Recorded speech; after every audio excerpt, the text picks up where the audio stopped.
Welcome, adventurers. Tonight, beneath the flickering torchlight of our grand hall, we gather to share legendary tales from distant realms, stories of magic, monsters, and mighty heroes, to guide you gently into the realm of dreams. Before we cross into the veil of slumber, take a moment to cast a support spell, smash the like button, and join our growing adventuring party by subscribing. Also, I'm curious what realm you're watching from. Whether you're tuning in from Waterdeep, the Sword Coast, or a cozy tavern in California, share your location in the comments below. Your presence strengthens our fellowship and helps our magical community grow ever stronger. Now, the dice have been rolled, and the time for storytelling has come. Get in a comfortable position, dim the lights, and let the journey begin. Chapter 1. The Clockwork Cosmos. In the vast expanse of the multiverse, where countless planes drift like islands in an ocean of possibility, there exists a realm where chaos has never touched the perfect geometries of existence. Here, in the plane known as Mechanus, the very concept of randomness is not merely absent, it is impossible. This is the Clockwork Cosmos, where every gear turns in harmony with mathematical precision, where every angle measures exactly what it must, and where the heartbeat of reality itself pulses to the rhythm of cosmic order. Mechanus stretches infinitely in all directions, a realm constructed entirely of interlocking gears that span distances beyond mortal comprehension. Some of these great wheels measure mere miles across, while others dwarf entire worlds, their bronze and steel surfaces gleaming with the light of perfect law. The largest of these gears, called Regulus, serves as the capital of this mechanical paradise, its surface carved with cities whose architecture follows principles of sacred geometry that would drive mad any architect foolish enough to attempt their replication in less ordered realms. Upon the surface of Regulus, crystalline spires rise in perfect spirals, their heights calculated to harmonize with the fundamental frequencies of law itself. Streets run in patterns that form living equations, intersecting at angles that serve as physical manifestations of cosmic truths. The very air shimmers with the energy of absolute order, each molecule maintaining its position in accordance with laws so fundamental they predate the formation of the planes themselves. It is here, in this realm of perfect mathematical beauty, that the Modrons make their eternal home. These beings of pure law serve as the living embodiments of cosmic order, their forms reflecting the geometric principles that govern their existence. From the humble monodrones, whose single eye surveys their domain with unwavering focus, to the mighty hierarchs whose very presence stabilizes the fabric of reality, each Modron exists as a perfect expression of lawful purpose. The Modrons themselves are marvels of cosmic engineering, their bodies composed of materials that exist only in realms where chaos holds no sway. Their surfaces gleam with the luster of true bronze, unmarked by the corruption of time or the weathering of age. Each Modron's form follows mathematical principles so pure that to truly comprehend their geometry would grant insight into the fundamental structure of existence itself. They move with the precision of clockwork, yet possess a consciousness that burns with the fire of absolute purpose. Within the great halls of Regulus, the Modrons conduct their endless work of maintaining cosmic order. They gather in formations that spell out theorems in languages older than the gods, their synchronized movements creating patterns that ripple through the fabric of reality itself. The sound of their voices, when raised in unison, resonates at frequencies that strengthen the bonds between law and order throughout the multiverse. It is a sound both beautiful and terrible, the harmony of perfect beings singing the equations that hold existence together. Yet for all their perfection, the Modrons are not mere automatons. Within their crystalline consciousnesses burns a purpose so profound it transcends individual will.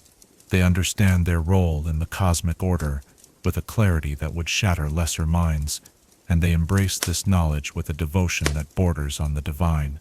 Each Modron knows its place in the great hierarchy, understands its function in the grand design, and performs its duties with a precision that makes the turning of the gears seem clumsy by comparison. The hierarchy of the Modron stretches from the base to the apex in a perfect pyramid of law. At the bottom, countless monodrones carry out the fundamental tasks that maintain order throughout the planes. Above them, the duodrones coordinate and direct, their twin eyes allowing them to perceive patterns invisible to their subordinates. Higher still, the tridrones, quadrones, and pentadrones form the middle tiers of the hierarchy, each rank possessing greater power and deeper understanding of cosmic law. At the pinnacle of this ordered society stands the great Modron, a being whose very existence serves as the linchpin of lawful reality. This ultimate expression of order possesses a consciousness vast enough to comprehend the totality of cosmic law, its awareness spanning planes and dimensions in an eternal vigil against the encroachment of chaos. The great Modron speaks rarely, for its words carry the weight of mathematical certainty, and when it does communicate, reality itself adjusts to accommodate the perfection of its pronouncements. The city of Regulus revolves slowly around its hub, a motion so gradual it would take eons for mortals to detect, yet so precise that it serves as the cosmic chronometer by which the passage of planar time is measured. Other gears throughout Mechanus synchronize their rotations with this master timepiece, creating a symphony of motion that echoes through the ordered dimensions. The sound of these turning gears forms the underlying rhythm of law itself, a bass note that resonates through every plane where order holds dominion. From their vantage point in Regulus, the Modrons observe the multiverse with eyes that see beyond the veil of apparent chaos. They perceive the hidden patterns that underlie seeming randomness, the mathematical relationships that connect disparate events across infinite dimensions. They understand that what appears as chaos to lesser beings is simply order so complex that mortal minds cannot grasp its elegant structure. This perception grants them both profound wisdom and terrible burden. They see the points where the fabric of law grows thin, where the influence of chaos threatens to unravel the carefully maintained patterns of existence. They observe the cosmic imbalances that accumulate over eons, small distortions in reality's framework that, left unchecked, could cascade into planar catastrophe. And they know, with the certainty that comes from perfect understanding, that action must be taken to preserve the cosmic order. The Modron's devotion to law extends beyond mere philosophical commitment. It is woven into the very substance of their being, encoded in the mathematical principles that define their existence. They cannot conceive of chaos as anything other than an aberration to be corrected, a flaw in the cosmic design that must be eliminated through the application of sufficient order. This is not hatred or fear, but rather the dispassionate recognition of mathematical necessity. In their perfect halls, the Modrons maintain vast archives of cosmic law, crystalline repositories that contain the fundamental equations governing reality's operation. These archives stretch through dimensions beyond the physical, their contents organized according to principles of order, so sublime that to fully comprehend their structure would grant omniscience itself. Here, every law that has ever been established, every rule that governs existence, every principle that maintains stability across the planes, finds its perfect expression. The Modrons study these archives with devotion that transcends obsession, seeking always to deepen their understanding of cosmic law. They trace the implications of fundamental principles through their logical conclusions, mapping the infinite ramifications of order across all possible realities. In their studies, they discover patterns within patterns, laws that govern the operation of other laws, metamathematical principles that define the very nature of definition itself. Yet even in their perfection, the Modrons recognize that law alone cannot maintain cosmic stability. The multiverse requires movement, change, the dynamic interaction between opposing forces that generates the energy necessary for existence itself. Complete stasis would be as destructive as complete chaos, for in absolute stillness, even the laws they serve would lose their meaning. Thus, the Modrons have learned to work within the framework of controlled change, guiding transformation along channels that strengthen rather than weaken the cosmic order. This understanding has led them to develop the most profound expression of their commitment to law, the Great Modron March. This cosmic event, occurring once every 289 years, represents the Modron's ultimate service to the maintenance of universal order. It is both pilgrimage and mission, ritual and practical necessity, a journey that will test their devotion and renew their purpose while serving the greater good of all lawful existence. As the time of the next great march approaches, subtle changes begin to manifest throughout Mechanus. The rotation of the gears shifts almost imperceptibly, their rhythm adjusting to accommodate the cosmic preparations that must precede such an undertaking. The Modrons themselves sense the approaching convergence, their perfect consciousness attuning to frequencies that herald the great work ahead. In their crystalline halls, ancient preparations begin, rituals of order that have remained unchanged since the first march walked the plains in ages beyond memory. The air itself seems to thicken with anticipation, charged with the potential energy of law preparing to assert itself across the multiverse. The very stones of Regulus hum with power, their crystalline structure resonating with harmonics that speak of journeys yet to come. Even the lesser Modrons, those whose understanding does not encompass the full scope of the march's purpose, feel the stirring of destiny within their ordered souls. And at the heart of it all, in chambers where the architecture itself embodies the perfection of law, the Great Modron begins the final calculations that will determine the march's route through the infinite complexity of planar reality. Each computation requires eons to complete, yet must be finished with absolute precision, for the slightest error could cascade into cosmic catastrophe. The weight of infinite order rests upon these calculations, and the Great Modron bears this burden with the serene confidence that comes from perfect understanding of necessity. Thus begins the preparation for the Great Modron March, an event that will shake the foundations of the multiverse while strengthening the pillars that support the cosmic order.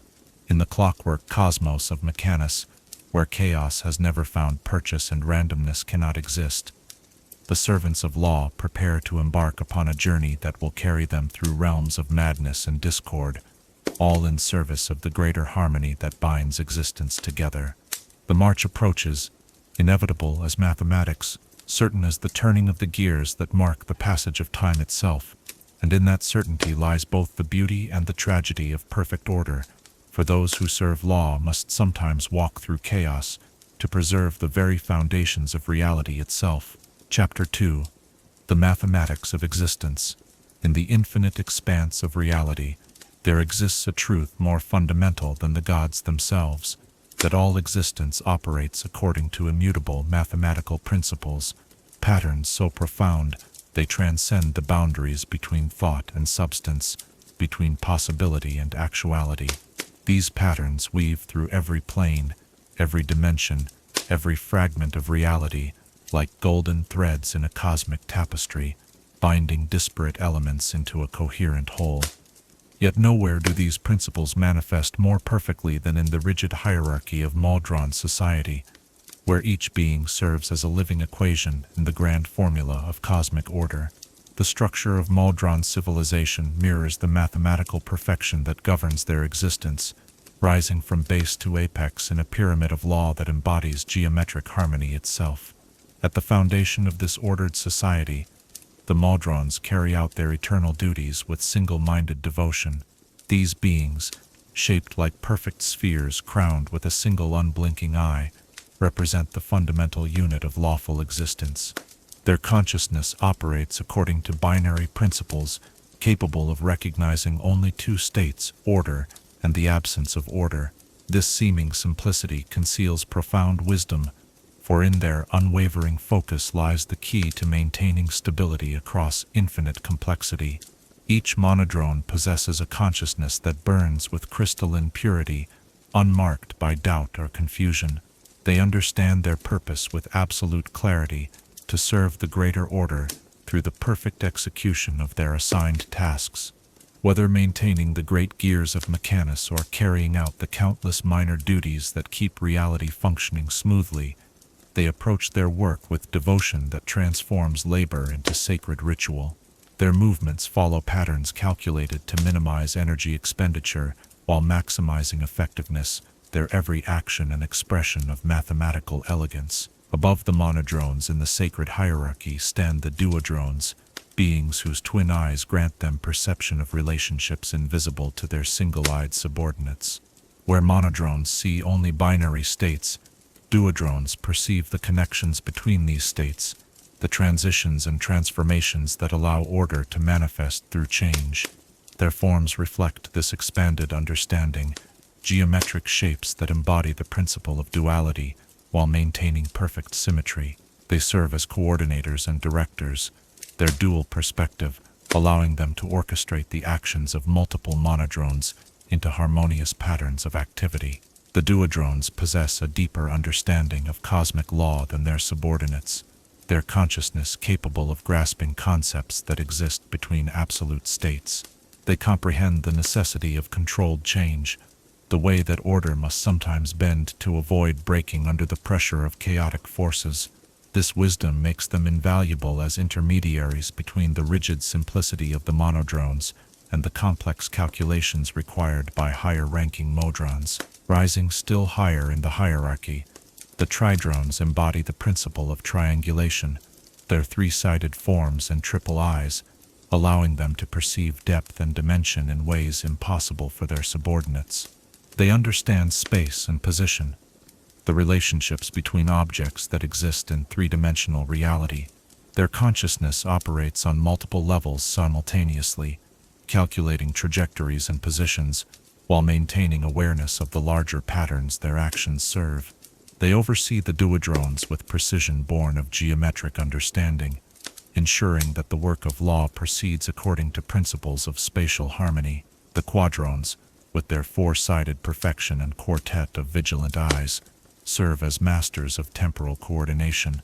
They perceive time not as a linear progression, but as a geometric dimension, understanding how past actions influence future outcomes according to mathematical principles. Their consciousness spans moments and eons equally, calculating the long-term implications of immediate decisions while maintaining perfect awareness of the present moment. They direct the activities of their subordinates with temporal precision, ensuring that each action occurs at exactly the moment required for maximum harmonic effect. At the fifth tier of the hierarchy, the pentadrones embody principles of cosmic balance and proportion. Their five-sided forms reflect the golden ratio, that perfect mathematical relationship that appears throughout nature as evidence of underlying order. These beings possess consciousness that operates according to principles of harmonic resonance, their thoughts creating vibrations that strengthen the bonds between order and reality. They serve as conduits through which the will of higher modrons flows to the lower ranks, their understanding deep enough to translate cosmic imperatives into practical directives.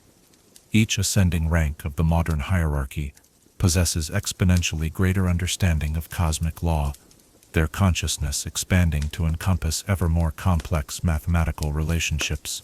The hexadrones perceive patterns in 6 dimensions, their understanding extending beyond the physical into realms of pure mathematics.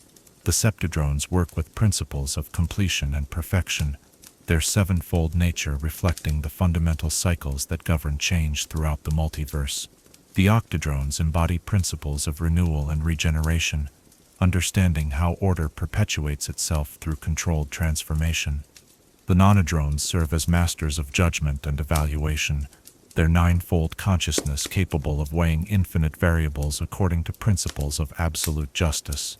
They stand at the threshold between the numbered ranks and the highest echelons of Modron society, their understanding so profound that they begin to transcend the limitations of geometric form. Above them rise the decatrons, beings whose decimal perfection grants them oversight of entire sectors of cosmic law. At the apex of this ordered hierarchy stand the hierarchs, modrons whose understanding of cosmic law approaches the omniscience of the gods themselves. These beings exist as living expressions of fundamental principles, their consciousness expanded beyond individual identity to encompass vast ranges of lawful reality. Each hierarch serves as both guardian and embodiment of specific aspects of cosmic order, their very existence serving to anchor abstract principles in concrete reality. The hierarchs possess forms that shift and flow according to mathematical principles, their appearance changing to reflect the current state of the cosmic equations they oversee. They communicate through harmonics that resonate directly with the fabric of reality, their words carrying the weight of mathematical certainty. When a hierarch speaks, the universe itself listens, adjusting its fundamental constants to accommodate the perfection of absolute law. Among the hierarchs, specialized roles emerge that reflect the different aspects of cosmic order, requiring constant maintenance. Some oversee the stability of physical laws, ensuring that gravity maintains its proper strength and that energy continues to follow thermodynamic principles. Others monitor the boundaries between planes, watching for signs of dimensional instability that could allow chaos to seep through the cracks in reality. Still others maintain the great archives of cosmic law, constantly updating the fundamental equations as new aspects of order are discovered or developed. The relationship between different ranks of Modrons operates according to principles of perfect hierarchy, each level serving those above while guiding those below. Commands flow downward through the ranks like water, through perfectly engineered channels, each Modron receiving directives perfectly suited to their level of understanding. No confusion exists in this system, no ambiguity or misinterpretation, for each communication carries the mathematical precision of law itself. Yet this hierarchy serves purposes beyond mere organization. Each rank of Modrons embodies specific aspects of cosmic order, their forms and consciousness serving as living repositories of fundamental principles. The monodrones preserve the concept of unity and focus, their single-minded devotion protecting this principle from the corrosive effects of chaos. The duodrones maintain the principle of relationship and connection, their dual nature serving as a firewall against the isolation that chaos seeks to impose. Higher ranks preserve increasingly complex aspects of order, their very existence serving to anchor these principles in reality. Should a hierarch cease to exist, the aspect of cosmic law they embody would become vulnerable to chaotic influence, potentially leading to catastrophic unraveling of fundamental reality. Thus, the preservation of the modern hierarchy serves not merely organizational purposes, but constitutes an essential component of cosmic stability.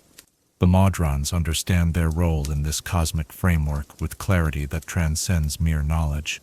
They do not simply know their purpose, they are their purpose, each being existing as a living expression of the principles they serve. This unity between identity and function grants them a form of immortality that transcends physical existence. For as long as the principles they embody remain necessary for cosmic order, the Modrons themselves cannot truly be destroyed. Their consciousness operates according to mathematical principles that human minds can barely comprehend. They think in equations, feel in geometric relationships, and experience reality as a vast mathematical structure whose every component serves specific functions in the greater design. Their emotions, such as they are, take the form of harmonic resonances that strengthen or weaken based on the current state of cosmic order. Joy, for a Modron, consists of the perfect execution of lawful principles, while sorrow emerges from the perception of unnecessary chaos or inefficiency. This mathematical consciousness grants them abilities that seem miraculous to beings operating under less ordered mental frameworks. They can calculate probability with absolute precision, predict the outcomes of complex interactions across vast time spans, and perceive the hidden patterns that connect seemingly unrelated events. They see the universe as mortals might see a perfectly constructed clock, understanding how each component contributes to the operation of the whole. The Modron's mathematical nature also shapes their relationships with other beings throughout the multiverse. They perceive mortals as chaotic variables in otherwise orderly systems, entities whose unpredictable behavior requires constant calculation and adjustment to maintain cosmic stability. They do not hate or fear mortals, but rather view them as natural phenomena requiring management, like weather patterns or geological processes that must be accounted for in larger calculations. Their interactions with other planar beings follow similar principles of mathematical necessity. They ally with lawful entities, not from emotional affinity, but because such alliances serve the greater cause of cosmic order. They oppose chaotic beings, not from moral judgment, but because chaos represents a fundamental threat to the mathematical relationships that hold reality together. Every relationship, every interaction, every decision flows from calculations of what best serves the maintenance of universal law.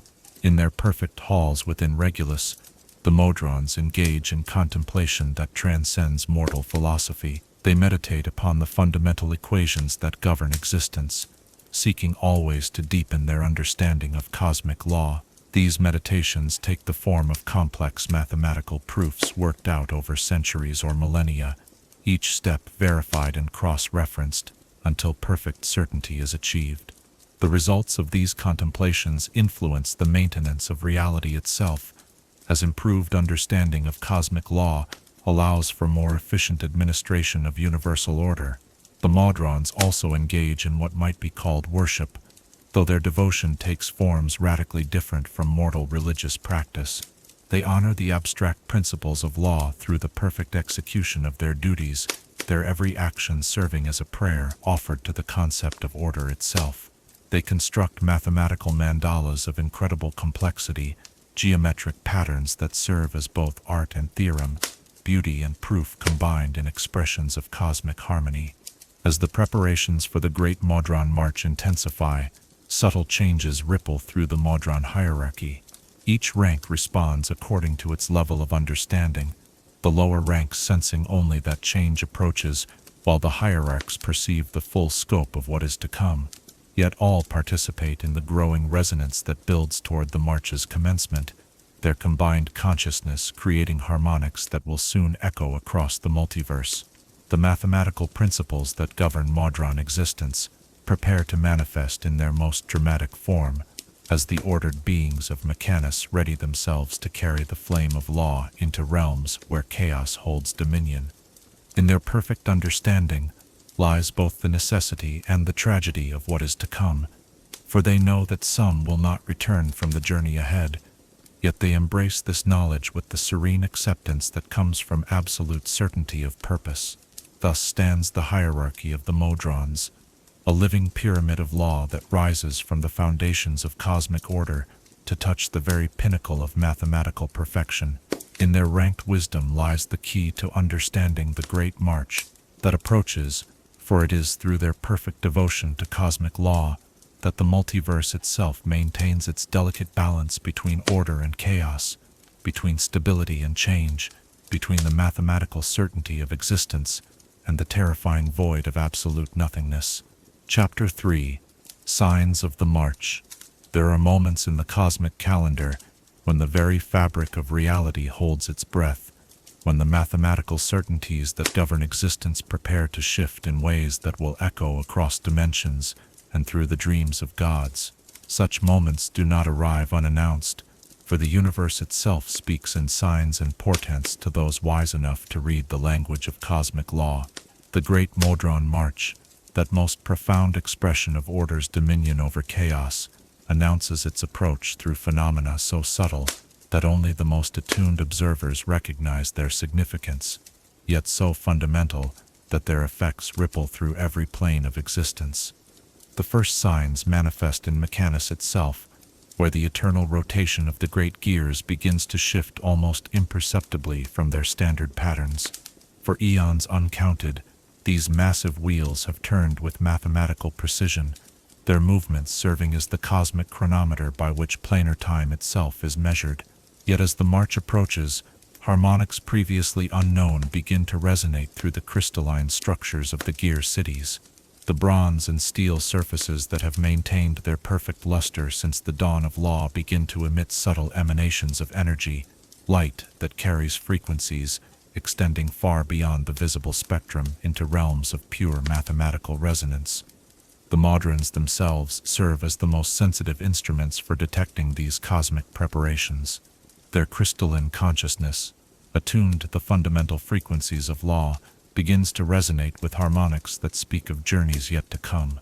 The lowest ranks feel only a vague stirring, an inexplicable pull toward purposes they cannot yet comprehend.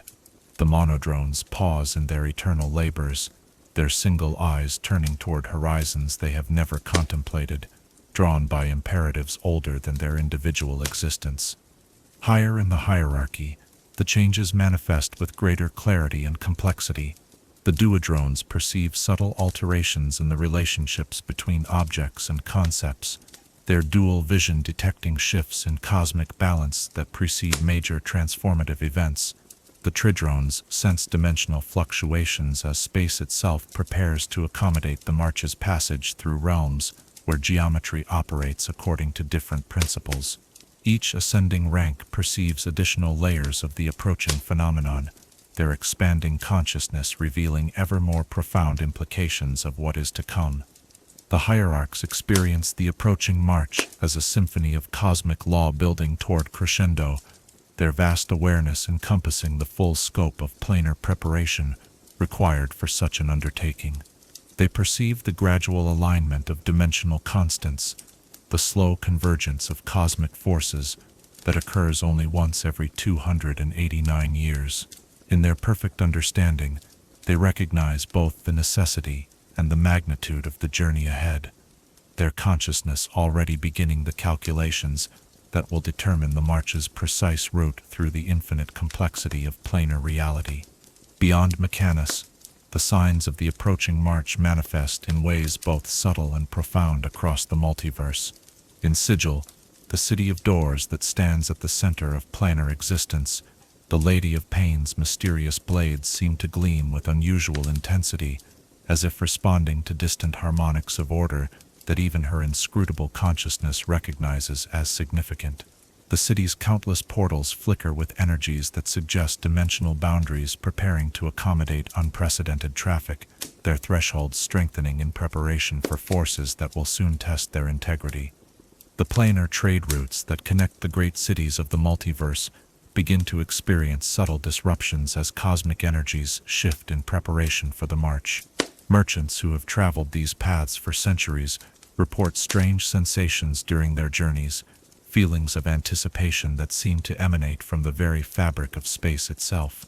The astral conduits that facilitate travel between planes hum with frequencies previously unknown, their silver pathways brightening as they prepare to carry travelers whose purpose transcends mortal comprehension. In the elemental planes where the fundamental forces of creation maintain their eternal dance, the signs appear as subtle alterations in the behavior of basic elements.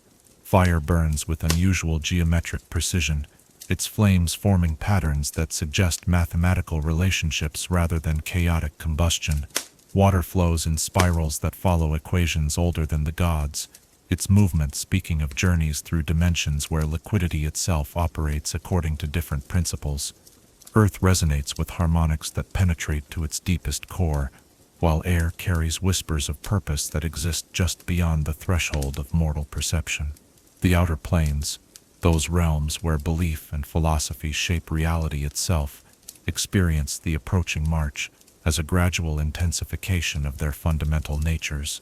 In the seven heavens of Celestia, the golden light that illuminates its perfect slopes begins to pulse with rhythms that suggest cosmic clockwork operating on scales vast beyond mortal comprehension.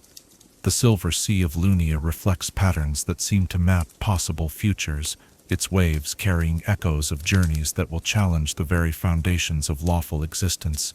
In the infinite layers of the abyss, where chaos reigns supreme and madness serves as the only constant, the approaching march manifests as a growing tension, a sense of impending order that causes even the most powerful demon lords to pause in their eternal conflicts.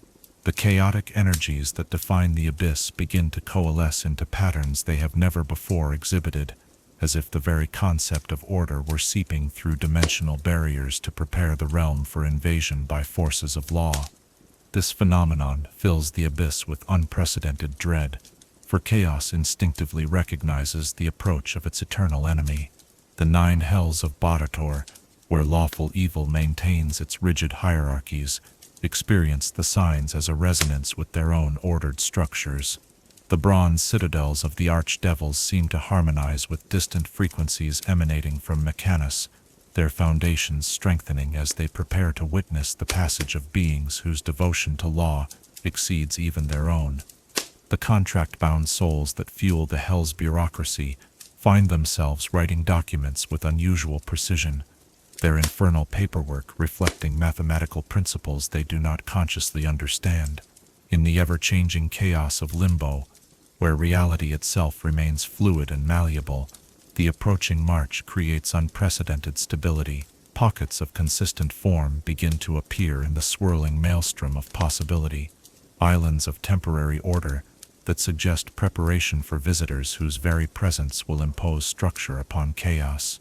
The Slaad, who rule this realm, feel a growing unease as their chaotic nature rebels against the increasing stability, yet they find themselves powerless to prevent the gradual imposition of geometric patterns upon their formless domain. The neutral planes experience the signs as subtle shifts in the balance between opposing forces. In the Outlands, that great wheel which connects all other planes, the spire at its center, begins to resonate with harmonics that suggest cosmic adjustments of fundamental importance.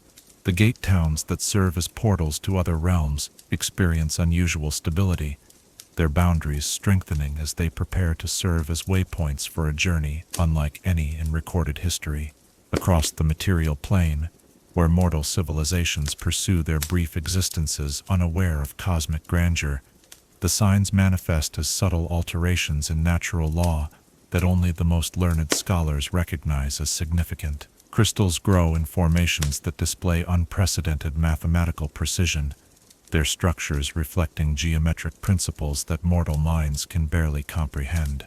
The movements of celestial bodies shift almost imperceptibly from their predicted paths, following courses that suggest the influence of forces operating beyond conventional astronomy. The arcane practitioners who study the fundamental forces of magic begin to notice subtle changes in the behavior of spells and enchantments. Divination magic produces results with unusual clarity, as if the approaching cosmic event were clarifying the channels through which prophetic visions travel. Transmutation magic operates with enhanced precision, while abjuration spells seem to draw upon reserves of protective energy previously unknown. These changes puzzle even the most accomplished wizards, who find their carefully constructed theories challenged by phenomena that transcend mortal understanding of magical law. Ancient observatories built by forgotten civilizations begin to activate mechanisms that have remained dormant for millennia.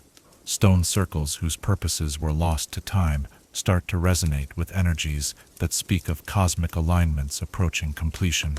Crystalline formations deep within the earth begin to emit light and sound that carries information encoded in frequencies older than mortal civilization, messages from the dawn of order itself, announcing the approach of its greatest servants. The gods themselves, those beings whose consciousness spans dimensions and whose understanding encompasses cosmic truths, begin to sense the approaching march through changes in the fundamental forces they embody. Deities of law feel a strengthening of their divine essence, while gods of chaos experience a subtle weakening that speaks of challenges yet to come.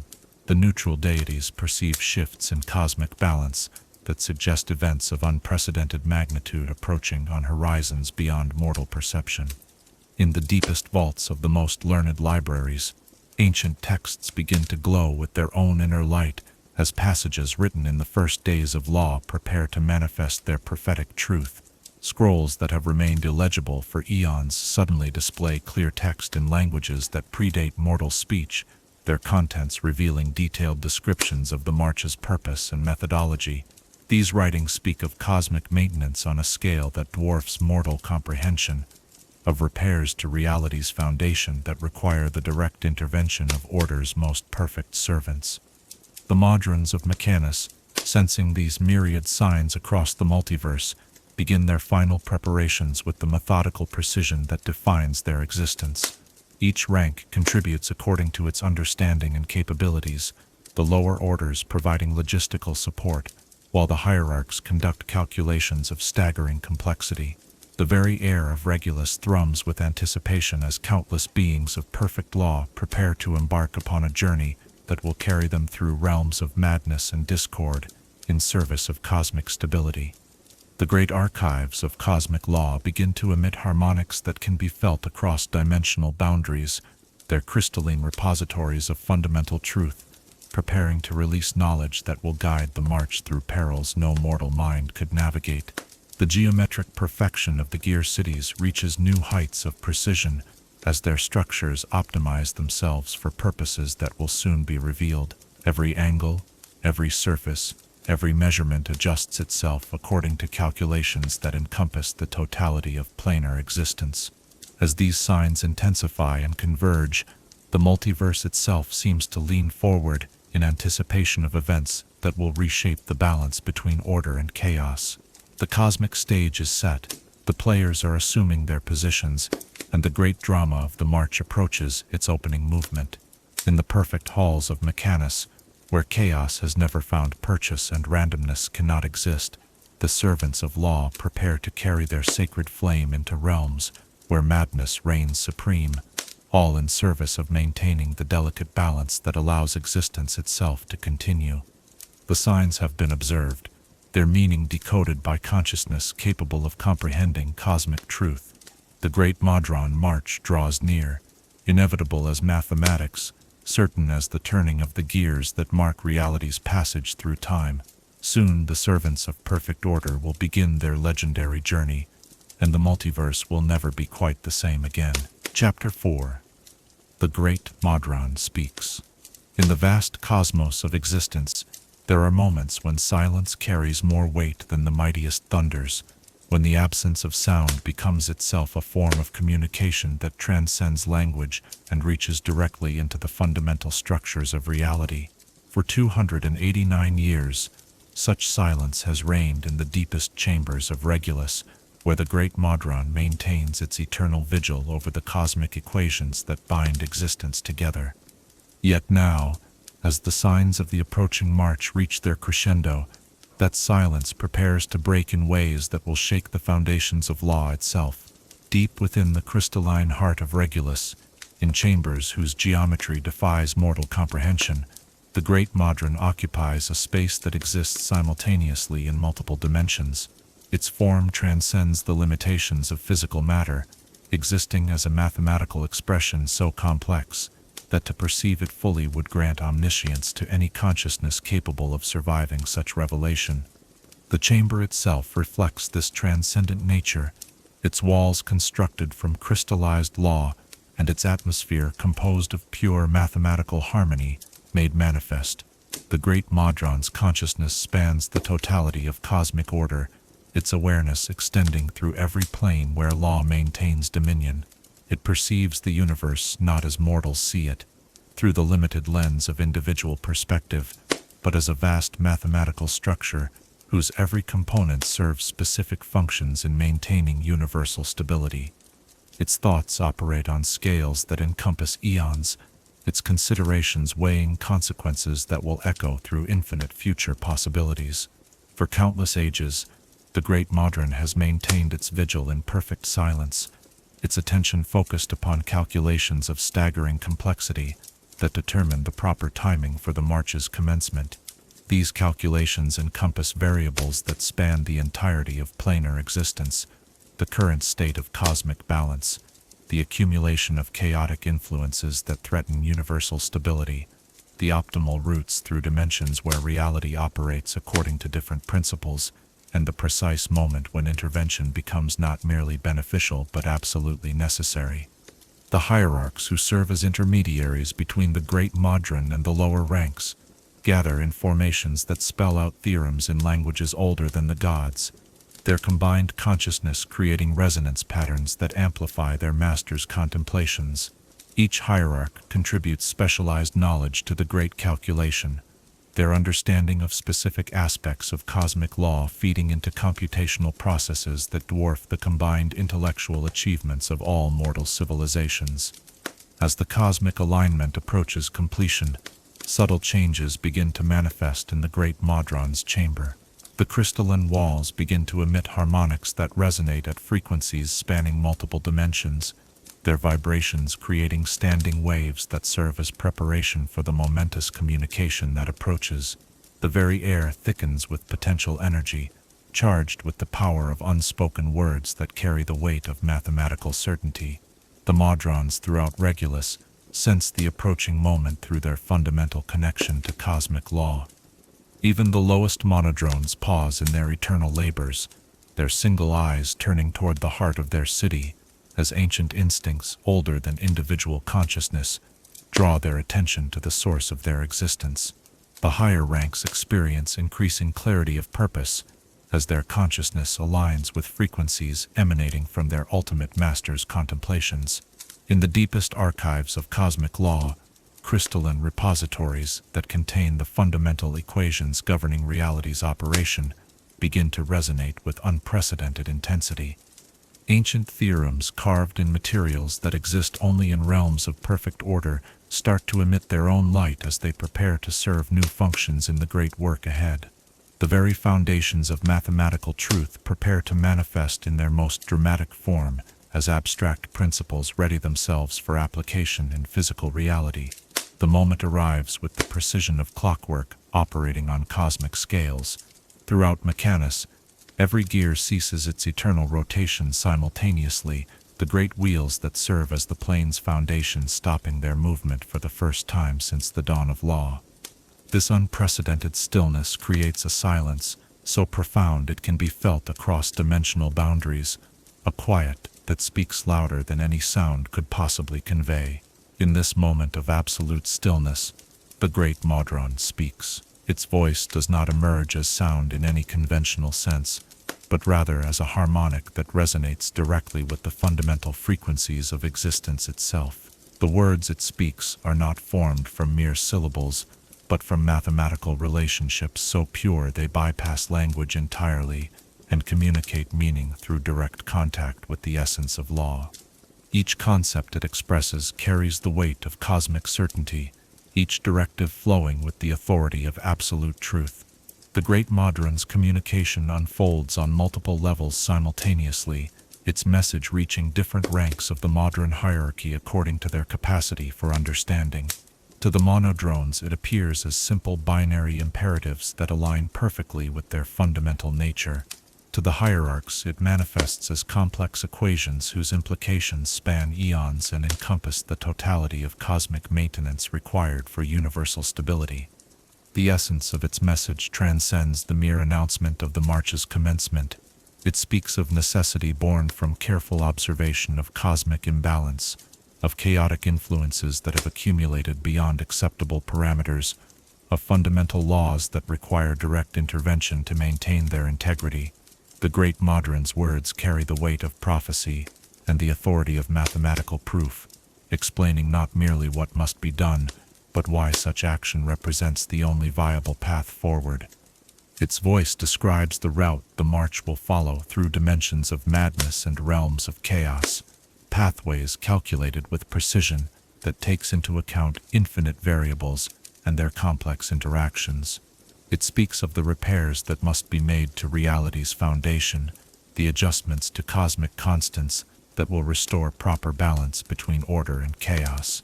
Each destination mentioned in its directive carries specific purposes in the greater work of universal maintenance.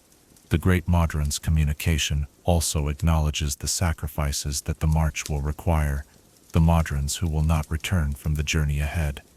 Yet it frames these losses not as tragedies, but as necessary components of a larger equation, investments of order that will yield returns measured in cosmic stability. Its words carry both the weight of absolute authority and the profound sadness that comes from perfect understanding of necessity's price. As the great Modron's voice resonates through the crystalline chambers of Regulus, fundamental changes begin to manifest throughout the city. The architecture itself responds to its master's words, geometric patterns shifting to accommodate new purposes as the perfect structures of law adapt to serve the march's requirements. Passages that have remained sealed for centuries open to reveal chambers prepared for purposes that until this moment have remained theoretical. The Modrons throughout the hierarchy respond to their master's communication with synchronized precision that transforms the entire city into a living expression of coordinated purpose. Each being begins preparations according to its rank and function, the lower orders gathering supplies and equipment, while the higher ranks conduct final calculations and establish communication protocols for the journey ahead. The great Modron's words also reach beyond Mechanus, resonating through dimensional boundaries to prepare other planes for the march's passage. In Sigil, the Lady of Pain's blades pulse with acknowledgement as the cosmic announcement registers in her inscrutable consciousness. Throughout the outer planes, beings of law feel a strengthening of their essential nature as the approaching march promises renewal of order's dominion over chaos. The voice of the great Modron carries specifications for the march's composition, designating which ranks and how many of each will participate in the great journey. These selections follow mathematical principles that optimize the expedition's capability to fulfill its cosmic mandate, while maintaining sufficient forces to continue Mechanus's normal operations. Every choice reflects calculations that weigh countless variables against the expedition's ultimate objectives. As the great Modron's communication reaches its conclusion, it speaks words that will echo through planar history as the most profound expression of Order's commitment to cosmic stability. It declares that the march will continue regardless of obstacles encountered, that no force of chaos will be permitted to prevent the completion of its sacred mission. Its voice carries the certainty of mathematical proof as it promises that law will prevail through dedication, precision, and unwavering commitment to cosmic truth. The final harmonics of the great Modron's voice fade into silence that carries different weight than the quiet that preceded it. This new stillness thrums with purpose and direction, charged with the energy of absolute commitment to the work ahead.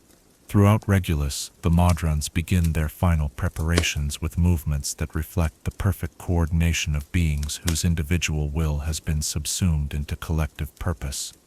The great gears of Mechanus resume their eternal rotation, but now their movement follows new patterns calculated to optimize the plane's configuration for the march's departure. The rhythmic turning creates a symphony of mechanical harmony that serves as both farewell and promise, the sound of order preparing to carry its sacred flame into realms where chaos reigns supreme. In the archives of cosmic law, ancient texts begin to glow with their own inner light as theoretical knowledge prepares to manifest in practical application. Crystalline repositories release information that has remained sealed since the previous march, guidance that will prove essential for navigating the perils ahead. The wisdom of ages past stands ready to serve the present crisis, law's accumulated knowledge preparing to serve its eternal purpose. The transformation that occurs throughout Regulus reflects more than mere preparation for a journey. It represents the culmination of mathematical principles operating on cosmic scales, the moment when abstract law manifests in concrete action. Every modification to the city's structure, every adjustment to its operational parameters, follows equations that optimize efficiency while maintaining the geometric perfection that defines the realm of order. As the Modrons continue their preparations, subtle changes begin to manifest in their own forms. Those selected for the march find their crystalline structures adapting to accommodate the challenges ahead, their bodies optimizing for survival in realms where law operates according to different principles. These modifications follow templates established during previous marches, evolutionary patterns encoded in the fundamental matrix of modern existence. The Great Modron's declaration marks not merely the beginning of preparations, but the commencement of transformation that will affect the entire multiverse. Its words have set in motion forces that will reshape the balance between order and chaos, cosmic energies that will ripple through dimensions and influence the development of reality itself. The march that begins with a single voice will echo through eternity as testimony to Order's eternal commitment to cosmic stability. In the perfect halls of Regulus, where chaos has never found purchase and randomness cannot exist, the servants of law prepare to embark upon their greatest work. The great Modron has spoken, its voice carrying the authority of mathematical certainty and the weight of cosmic necessity. The time for contemplation has ended. the time for action has begun. The Great Modron March stands ready to commence its legendary journey through realms of madness in service of universal order. Chapter 5. Through the Infinite Staircase. When order marches through chaos, the very fabric of reality reshapes itself to accommodate the passage of forces so fundamental they transcend mere physical presence. The Great Modron March does not simply travel through the multiverse, it transforms every realm it touches, leaving behind traces of perfect law that will endure long after the last Modron has passed beyond the horizon. As the crystalline formations of these beings of absolute order begin their legendary journey from the geometric perfection of Mechanus, they carry with them the power to impose structure upon the structureless, to bring meaning to the meaningless, and to demonstrate that even in realms of pure chaos, mathematical truth remains inviolate. The departure from Regulus occurs with the precision that defines all Modron activities, yet on a scale that dwarfs their usual operations. Countless formations of these perfect beings organize themselves according to geometric principles that spell out theorems visible only from dimensional perspectives beyond mortal comprehension. The monodrones arrange themselves in fractal patterns that reflect the fundamental equations governing their existence, while the higher ranks occupy positions calculated to optimize both protection and command efficiency throughout the journey ahead. The Great Modron itself takes position at the heart of this cosmic formation, its transcendent presence serving as both anchor and compass for the multitude that follows. Around it, the hierarchs form protective configurations that channel and amplify their master's consciousness, creating a network of awareness that spans the entire expedition. This living mandala of perfect law begins its movement toward the planar boundaries of Mechanus, with steps that resonate through dimensions, each footfall marking reality with the stamp of absolute order. As the march approaches the borders of their home plane, the very geometry of space begins to alter in response to their passage. The crystalline pathways that connect Mechanus to other realms strengthen and widen, their structures optimizing to accommodate the unprecedented traffic that will soon flow through them.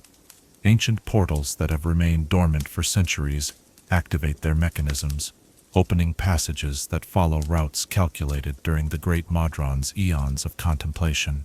The transition from Mechanus to the neutral ground of the Outlands occurs through dimensional gates that shimmer with mathematical harmonics, their thresholds strengthened by the collective will of the marching Modrons. As the first formations pass through these portals, observers witness something unprecedented.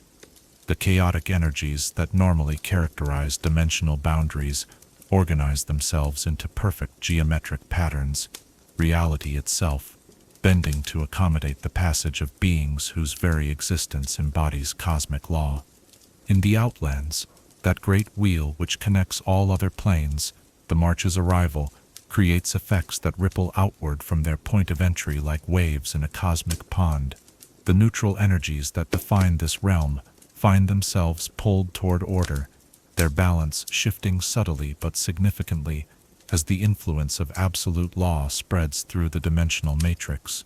The spire at the center of the Outlands begins to resonate with harmonics that echo the Modron's passage, its impossible height serving as a beacon that announces their presence to every corner of the multiverse. The gate towns that serve as portals to other realms experience profound transformations as the march approaches their boundaries. In Automata, the gate town connected to Mechanus, the brass and steel structures that normally display mere mechanical precision suddenly achieve new heights of geometric perfection. Every angle optimizes itself according to equations older than mortal civilization, while the clockwork mechanisms that power the town's infrastructure begin operating with efficiency that approaches the Modron's own mathematical ideal. The inhabitants of these gate towns watch in wonder and bewilderment as the Great Modron March flows through their communities like a river of living geometry. Merchants who have spent centuries trading across planar boundaries find themselves witness to commerce of an entirely different nature, the exchange of cosmic principles and the trafficking in fundamental truths. The Modrons pass through these settlements without pause, their purpose too cosmic in scope to be diverted by mere local concerns. Yet their presence leaves lasting changes that will influence these communities for generations to come. The march's route through the Outlands follows pathways that exist in multiple dimensions simultaneously, their passage creating corridors of enhanced stability that connect distant realms through bonds of pure law. These dimensional highways, invisible to most observers, become clearly apparent to beings capable of perceiving mathematical relationships across space and time. The Modrons move along these paths with the certainty of water flowing downhill, their progress guided by equations that take into account the totality of planar geography.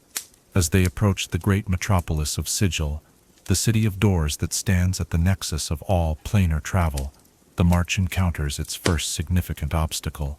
The Lady of Pain's domain operates according to principles that transcend even the Modron's understanding of law, her inscrutable will serving as the ultimate arbiter of who may enter her city. The massive formations of marching Modrons come to a halt at the city's boundaries, their perfect ranks arranged in patterns that spell out mathematical proofs of their peaceful intentions. The Lady of Pain herself appears to examine the march, her presence creating distortions in reality that even the Modron's perfect consciousness cannot fully comprehend. Her blades float in formations that suggest geometric relationships beyond conventional understanding, while her shadow falls across the assembled Modrons in patterns that speak of judgment being rendered according to criteria older than the planes themselves. The encounter between absolute law and transcendent mystery creates tensions that ripple through dimensional boundaries, affecting the stability of reality itself. After what seems like eons but measures as mere moments by mortal reckoning, the Lady of Pain renders her verdict through action rather than words.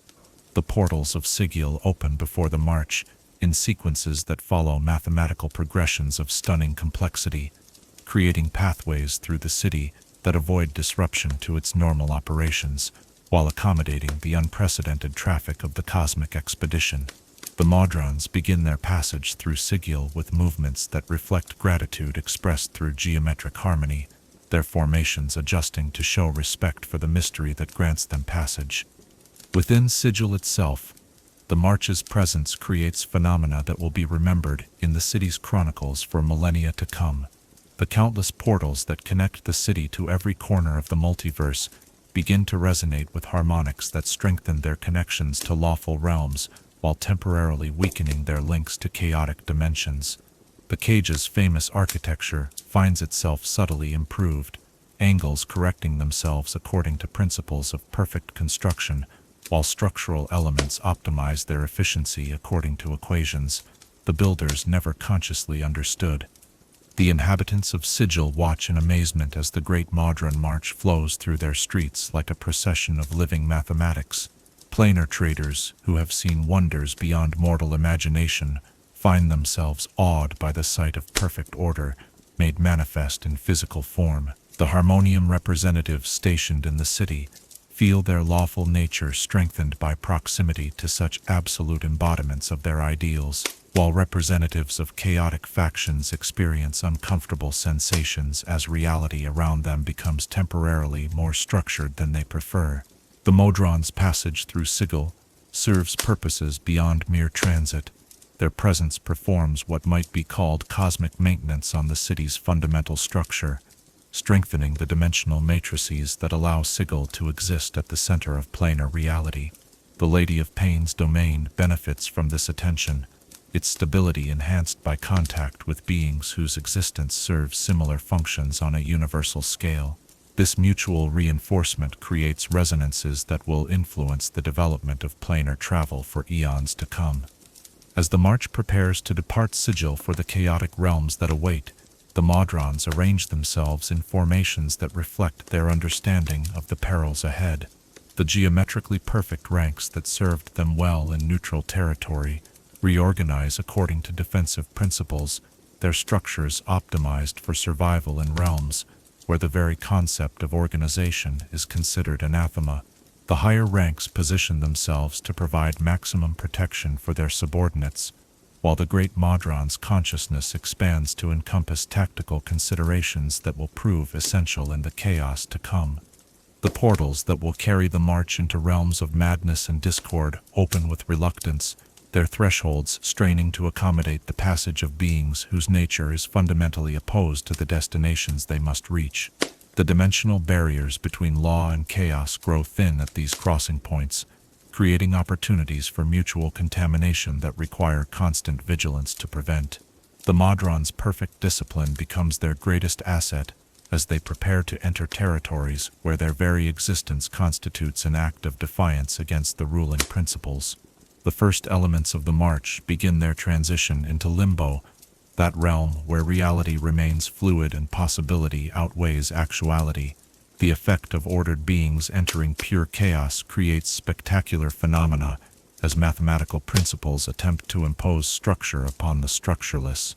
Waves of stability spread outward from the Modron's point of entry, creating temporary islands of consistency in the ever-changing maelstrom of chaotic possibility. The Slaad who rule Limbo react to this invasion with emotions ranging from confusion to outrage, their chaotic nature rebelling against the sudden appearance of structure in their formless domain. Yet the Modron's perfect coordination proves more powerful than any individual chaos creature can overcome, their combined will imposing order through sheer mathematical inevitability. The march advances through Limbo like a geometric juggernaut, leaving behind corridors of stable reality that will persist long after their passage. As they progress through this realm of pure possibility, the Modrons encounter resistance from the very fabric of chaotic reality. The environment itself opposes their presence, constantly attempting to randomize their formations and corrupt their perfect order. Yet the march continues with unwavering determination, their movements following patterns calculated to minimize exposure to chaotic influence while maximizing their effectiveness in imposing necessary corrections to cosmic imbalance. The march's passage through the infinite staircase, that legendary pathway connecting all planes of existence, creates resonances that echo through every level of reality. Their footsteps mark the stairs with traces of perfect mathematical harmony, leaving behind improvements to the staircase's structure that will benefit future travelers for ages to come. The Modrons climb through dimensions with movements that transform ascent into art, each step placed according to calculations that optimize both efficiency and aesthetic perfection. Throughout their journey along these cosmic highways, the march encounters other travelers whose reactions range from awe to terror. Planar merchants who have witnessed the birth and death of civilizations find themselves humbled by the sight of cosmic maintenance performed on such a vast scale. Angels and devils alike pause in their eternal conflicts to observe the passage of beings whose commitment to cosmic law exceeds even their own understanding of order and chaos. The march's progress through these interconnected realms demonstrates the power of absolute purpose combined with perfect execution. No obstacle proves capable of permanently halting their advance, no chaotic force strong enough to corrupt their unified will. They move through the multiverse like a living theorem proving the supremacy of mathematical truth over random possibility, their passage serving as both example and warning to all who would oppose the fundamental laws that hold existence together. As they prepare to enter the deepest realms of chaos where their true work awaits, the Modrons maintain their perfect formations despite the increasing hostile environment around them. Their crystalline forms begin to emit harmonics that serve as beacons of order in the gathering madness, signals that will guide lost travelers and strengthen the resolve of any lawful beings they encounter. The Great Modron March advances toward its destiny with the inevitability of mathematical proof, carrying the flame of perfect order into the heart of absolute chaos. Chapter 6. Chaos meets order. There exists in the cosmic architecture of reality a fundamental truth that philosophers have debated since consciousness first contemplated its own existence, that opposing forces, when brought into direct contact, do not merely cancel each other, but create something entirely new, something that transcends the limitations of either principle operating in isolation. When the Great Modron March enters the swirling maelstrom of Limbo, where chaos reigns absolute and possibility outweighs actuality, The collision between perfect order and infinite randomness generates phenomena that challenge the very foundations of what reality can become. Limbo stretches in all directions without boundary or definition, a realm where the concept of geography becomes meaningless because the landscape reshapes itself according to the whims of chaotic thought. Here, mountains of crystallized emotion rise from seas of liquid music, their peaks crowned with forests of mathematical impossibilities that defy the laws governing growth and form. The sky, if such a term applies to the swirling energies overhead, displays colors that have no names in any language, hues that exist only in the intersection between dream and madness. The Slad, who call this realm home, embody the principle of chaos made flesh, their forms shifting according to emotional states that change with the randomness of quantum fluctuations. These beings of pure unpredictability view the Modron's arrival with a mixture of fascination and horror, for the march represents everything their chaotic nature finds abhorrent: structure, predictability, and purpose directed towards specific ends. Yet they cannot simply dismiss these invaders, for the power of absolute order proves as compelling as it is threatening. As the first formations of Modron set foot upon Limbo's unstable surface, the realm itself convulses in response to their presence. The chaotic energies that normally flow without pattern or purpose find themselves drawn into geometric configurations around the marching formations, reality bending to accommodate beings whose very existence serves as focal points for cosmic law. Spirals of stability spread outward from each Modron's position, creating zones of predictable behavior in a realm that has never known such consistency. The effect proves both beautiful and terrifying to witness. Where the Modrons march, the ever-shifting landscape of Limbo crystallizes into forms that display mathematical harmony previously unknown in this realm. Chaotic storms that have raged for eons suddenly organize themselves into weather patterns that follow meteorological principles, their winds blowing in directions that serve purposes beyond mere randomness. The seas of possibility that normally contain infinite potential find their waters clarifying into specific substances that obey physical laws. Yet Limbo does not surrender to order without resistance.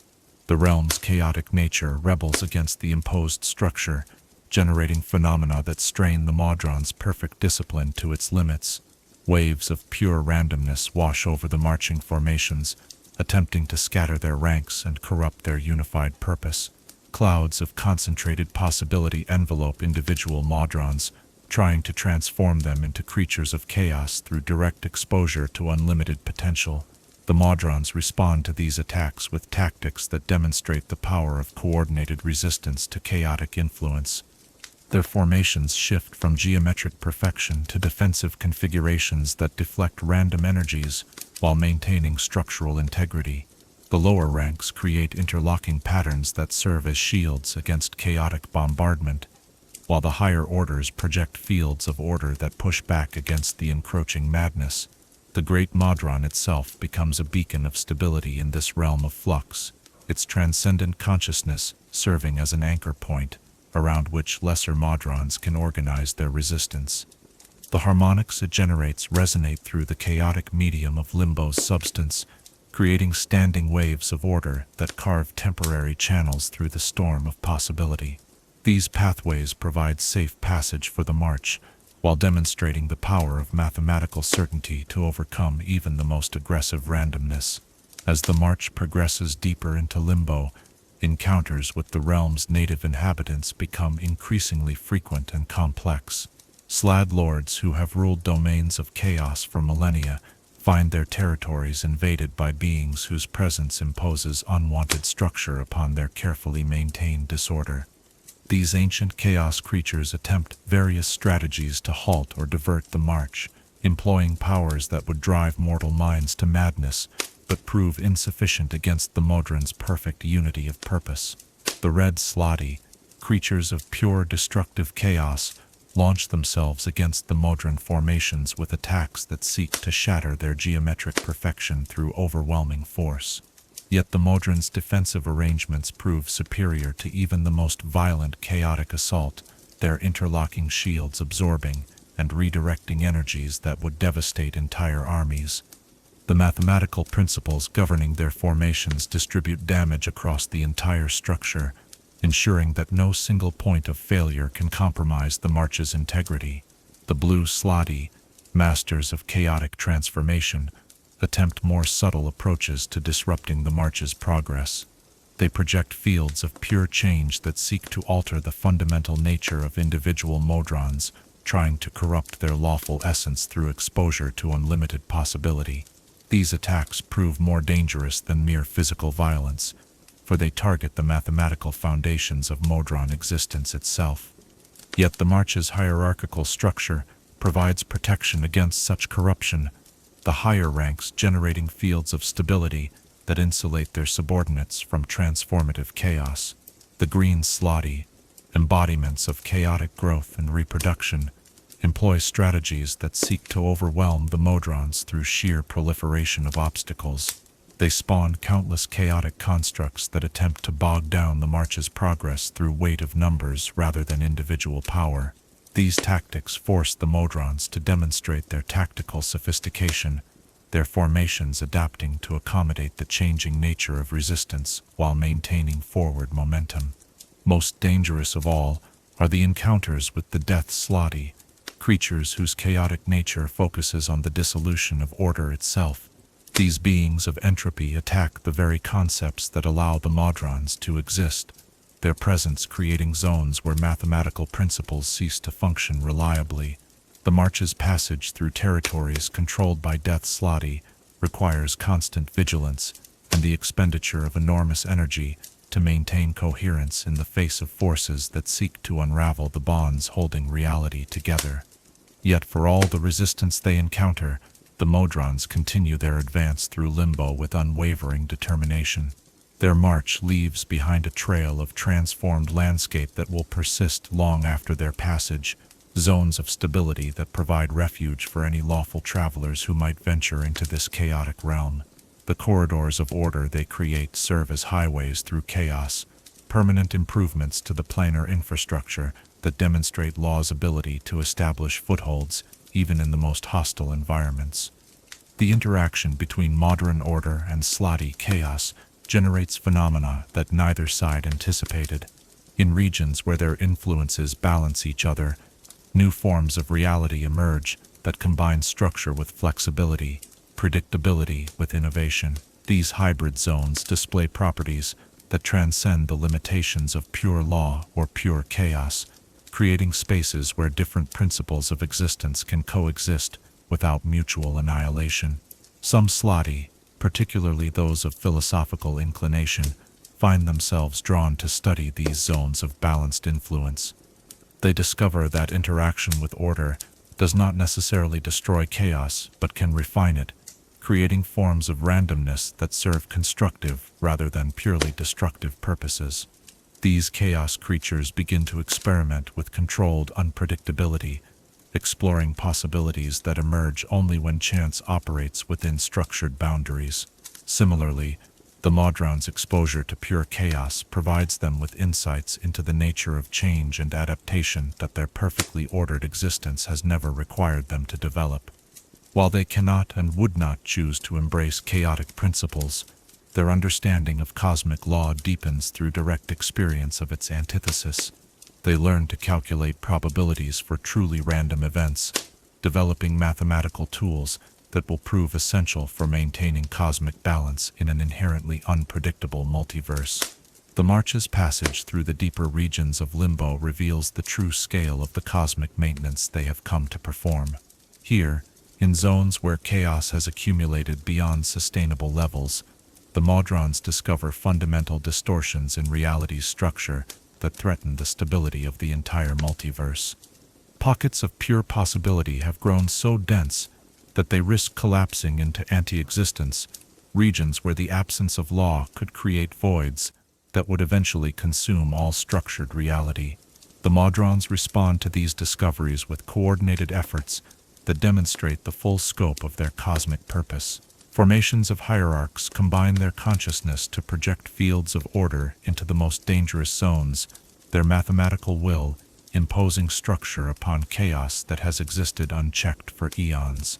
The process requires enormous sacrifice, as individual Modrons expend their essence to provide the energy necessary for such massive reality manipulation. Lower ranks support these efforts by maintaining defensive perimeters that prevent chaotic interference with the delicate work of cosmic repair. Their perfect discipline becomes essential as the very fabric of existence shifts around them, zones of reality phasing between law and chaos with frequencies that would disorient beings of less absolute purpose. The monodrones and duodrones demonstrate that even the simplest expressions of law can play crucial roles in cosmic maintenance when properly coordinated and directed.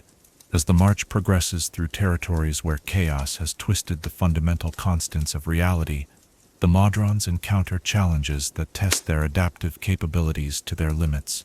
In regions where mathematical principles operate according to inverted logic, they must recalculate their formations according to equations that defy conventional understanding.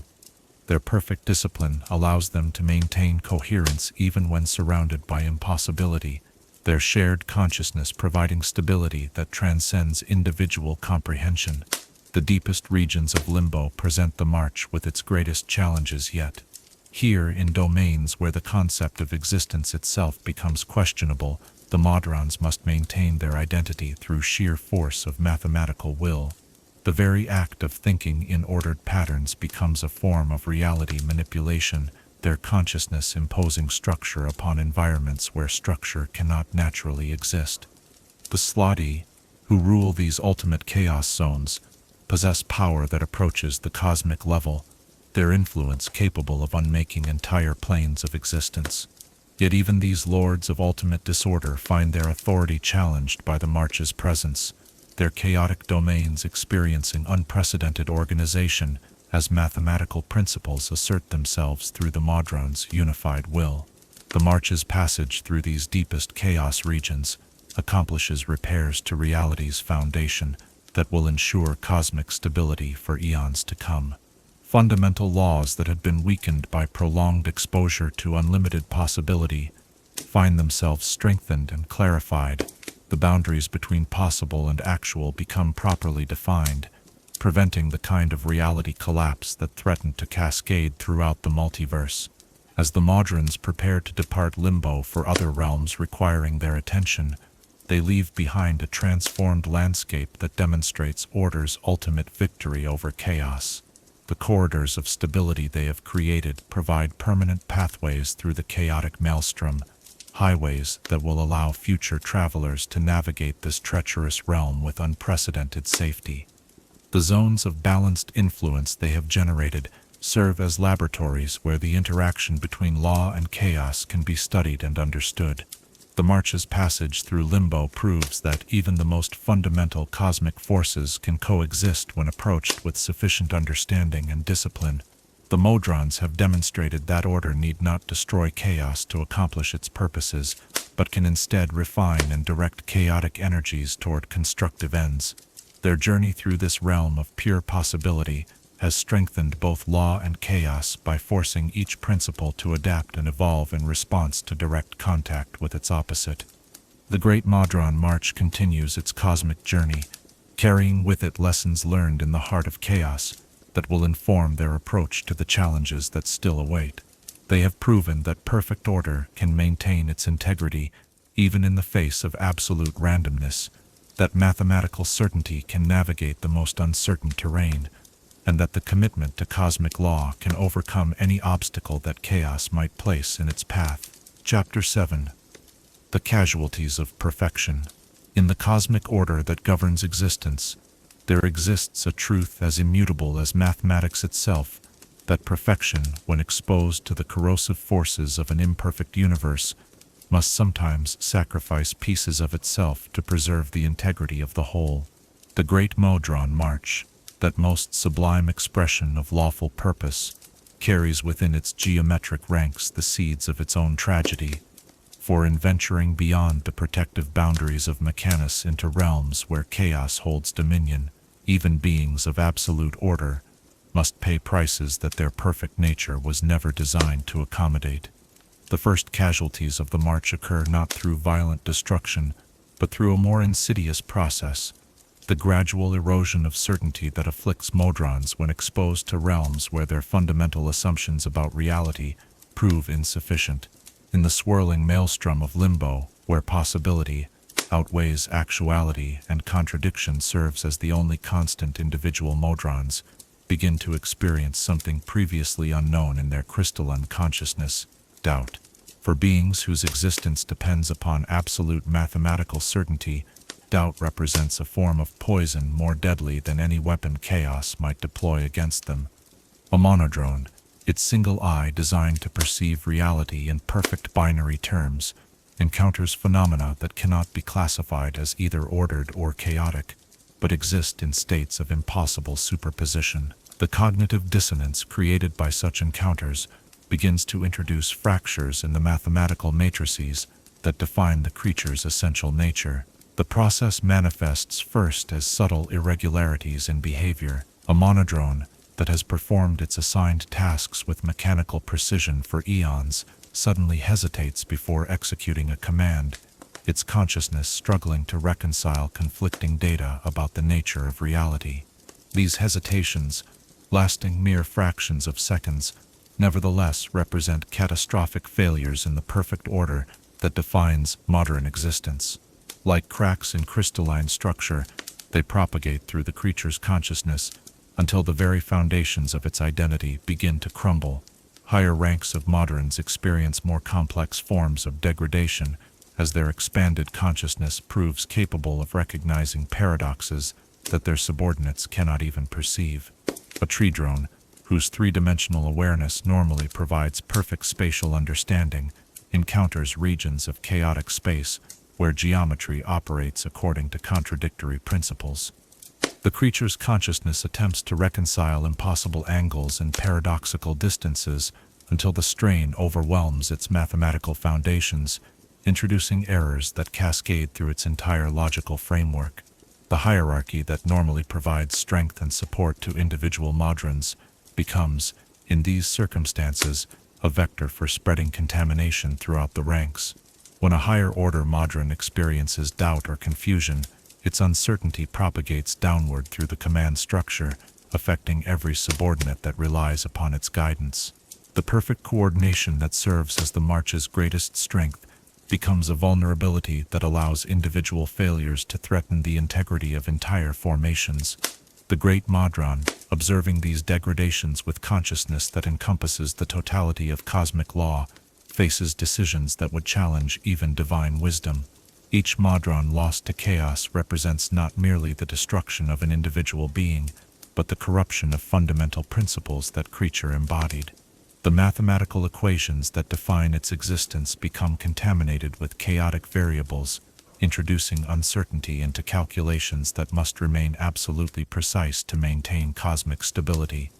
The process of excision, when it becomes necessary, unfolds with surgical precision that reflects both the necessity and the tragedy of absolute order. Modrons whose consciousness has been irreparably damaged by exposure to chaos must be severed from the hierarchical network before their contamination can spread to healthy units.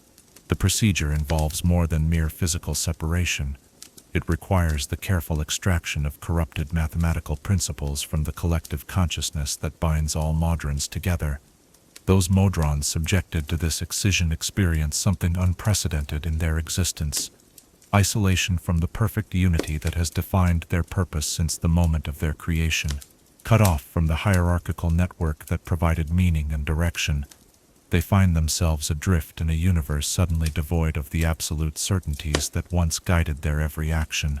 The silence where once the harmonious voices of their brethren provided constant guidance becomes a void that echoes with the terror of individual consciousness forced to confront its own finite nature.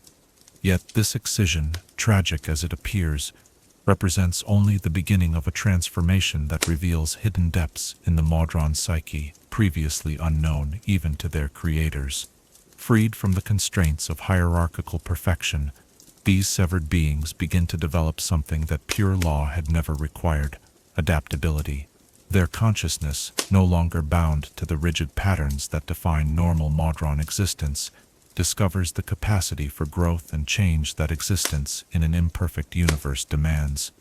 These rogue Modrons, as they come to be known throughout the planes, embark upon journeys of self-discovery that would be impossible within the perfect order of their former existence.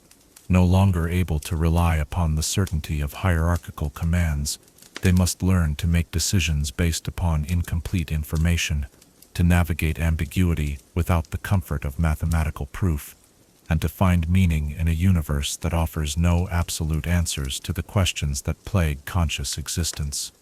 The transformation proves neither swift nor painless. Rogue Modrons struggle with concepts that lawful beings take for granted: the weight of personal responsibility, the burden of choice, the terrible freedom that comes with the absence of predetermined purpose. Many fall into despair as they confront the vastness of a universe that offers infinite possibilities, but no guidance for choosing among them. Their perfect logical frameworks, designed for operation within systems of absolute order, prove inadequate for processing the emotional complexities of independent existence. Some rogue Modrons attempt to recreate the hierarchical structures they have lost, seeking to impose order upon their chaotic new circumstances through the establishment of rigid personal routines and inflexible behavioral patterns. They construct elaborate systems of self-regulation that serve as pale imitations of the perfect order they once knew, desperately trying to maintain their essential nature despite the absence of external authority. These efforts invariably fail, for order imposed from within lacks the mathematical perfection that can only emerge from cosmic law itself. Others embrace the chaos of their new existence with enthusiasm that borders on madness, their consciousness rebounding from the extreme of perfect order to the opposite extreme of absolute randomness. These Modrons abandon all pretense of logical behavior, making decisions based purely upon whim and impulse in rejection of everything their former existence represented. They seek to drown their memories of perfect order in oceans of meaningless activity, pursuing novelty and change with the desperate intensity of beings trying to escape their own nature. Yet a few rogue Modrons discover something remarkable in their exile from perfection: the possibility of synthesis between order and chaos that pure law could never achieve. These rare individuals learn to balance their essential lawful nature with the adaptability that independent existence requires, developing forms of structured flexibility that allow them to function effectively in an imperfect universe while maintaining their core identity as beings of mathematical consciousness. These synthesized rogues become something entirely new in the cosmic order, beings capable of understanding both law and chaos from direct experience, bridges between opposing principles that can navigate the spaces between absolute certainties. Their consciousness develops capabilities that neither pure order nor pure chaos could achieve independently, insights that emerge only from the tension between conflicting principles operating within the same identity. The knowledge these rogue Modrons acquire during their exile proves invaluable to the cosmic balance that the Great Modron March serves to maintain. Their understanding of how lawful consciousness adapts to chaotic environments provides essential data for calculating the limits of order's influence in hostile territories. Their experiences inform future expeditions into realms where chaos holds dominion, allowing subsequent marches to anticipate and prepare for the psychological challenges that await. Some rogue Modrons eventually find purposes that allow them to serve cosmic law in ways their hierarchical existence never permitted. They become agents of order, operating in chaotic territories where normal Modrons could not survive, carrying the flame of mathematical truth into realms that would corrupt or destroy beings of perfect lawful nature. Their ability to function independently while maintaining their essential commitment to cosmic order makes them uniquely valuable for missions requiring flexibility and adaptation. The planes themselves benefit from the presence of these rogue Modrons, whose unique perspective allows them to identify problems that escape the attention of beings operating from purely lawful or purely chaotic viewpoints. They serve as early warning systems for developing threats to cosmic stability, their hybrid consciousness capable of recognizing patterns that neither pure order nor pure chaos could detect independently. The tragic irony of their existence becomes apparent as these rogue Modrons realize that their exile from perfection has granted them capabilities that perfection itself could never provide. They understand cosmic law more completely than their hierarchical brethren precisely because they have experienced its absence, appreciate the value of order more deeply because they have confronted the terror of absolute freedom. Their suffering has transformed them into something greater than what they were, yet they remain forever barred from returning to the perfect unity they have transcended. The Great Modron March continues its cosmic journey, leaving behind scattered populations of these exile beings who serve as testament to the price that perfection must pay when it ventures into imperfect realms. Each rogue Modron represents both a failure of absolute order and a success of adaptive evolution, a casualty of the March's mission, and a victory for the cosmic balance that mission serves. The hierarchs who observe these transformations understand that the loss of perfection serves purposes beyond their immediate comprehension. The rogue Modrons, painful as their existence may be, fulfill functions in the cosmic order that perfect beings could never perform. They serve as bridges between opposing principles, scouts in territories where absolute law cannot survive, and proof that even the most rigid order must sometimes bend to avoid breaking under the pressures of an imperfect universe. As the March prepares to enter even more hostile territories where the challenges to their perfect nature will only intensify, the Modrons carry with them the knowledge that some among their ranks will not return unchanged. They accept this reality with the same mathematical certainty that guides all their actions, understanding that the preservation of cosmic order sometimes requires the sacrifice of individual perfection for the greater good of universal stability. The casualties of perfection mount with each realm the March traverses, yet their sacrifice serves purposes that transcend individual tragedy. In losing their perfect order, these beings gain something that perfection could never provide: the wisdom that emerges only from direct confrontation with imperfection, the strength that develops only through struggle against forces that threaten to destroy everything one holds sacred. They become living proof that even absolute law must evolve to remain relevant in a universe where chaos and order dance their eternal dance around the fulcrum of balance that allows existence itself to continue. Chapter 8: Planes in Upheaval. When forces of cosmic magnitude move through the intricate web of planar existence, their passage creates ripples that extend far beyond the immediate path of their journey, touching realms and dimensions that may never witness the March itself, yet find their fundamental nature altered by its distant influence. The Great Modron March represents such a force, a cosmic event so profound that its effects cascade through the multiverse, like waves through an infinite ocean, disrupting established patterns, challenging ancient hierarchies, and forcing every plane of existence to confront the implications of absolute order, asserting itself across the boundaries of reality. In the seven heavens of Mount Celestia, where righteousness and justice reign eternal beneath skies of perpetual gold, the March's influence manifests as an unexpected intensification of lawful energies that had seemed already perfected beyond improvement. The archons who govern these blessed realms find their divine essence strengthened by resonance with the Modron's absolute commitment to cosmic order, their golden forms blazing with renewed purpose as they feel the approach of beings whose dedication to law surpasses even their own celestial devotion.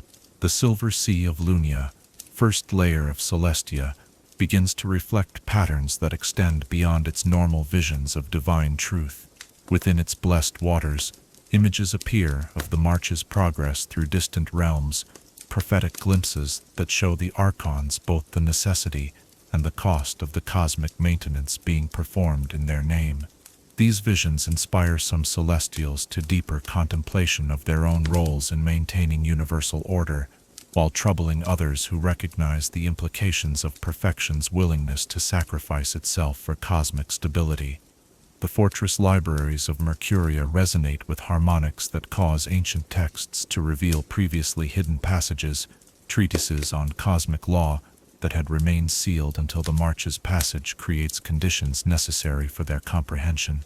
Scholar archons who have studied divine justice for eons suddenly find themselves confronted with concepts that challenge their understanding of righteousness. Revelations that suggest the true maintenance of cosmic order requires actions that transcend conventional morality. Higher up the celestial mountain, in the crystalline halls of Jovar, where contemplation reaches its purest form, trumpet archons pause in their eternal vigils to listen to harmonics that carry across dimensional boundaries. These sounds speak of purpose, so absolute it transcends individual will, of dedication so complete it makes their own service seem incomplete by comparison. Some archons find themselves inspired to greater heights of lawful devotion, while others experience discomfort at the recognition that their perfect righteousness falls short of the mathematical purity the Modrons represent.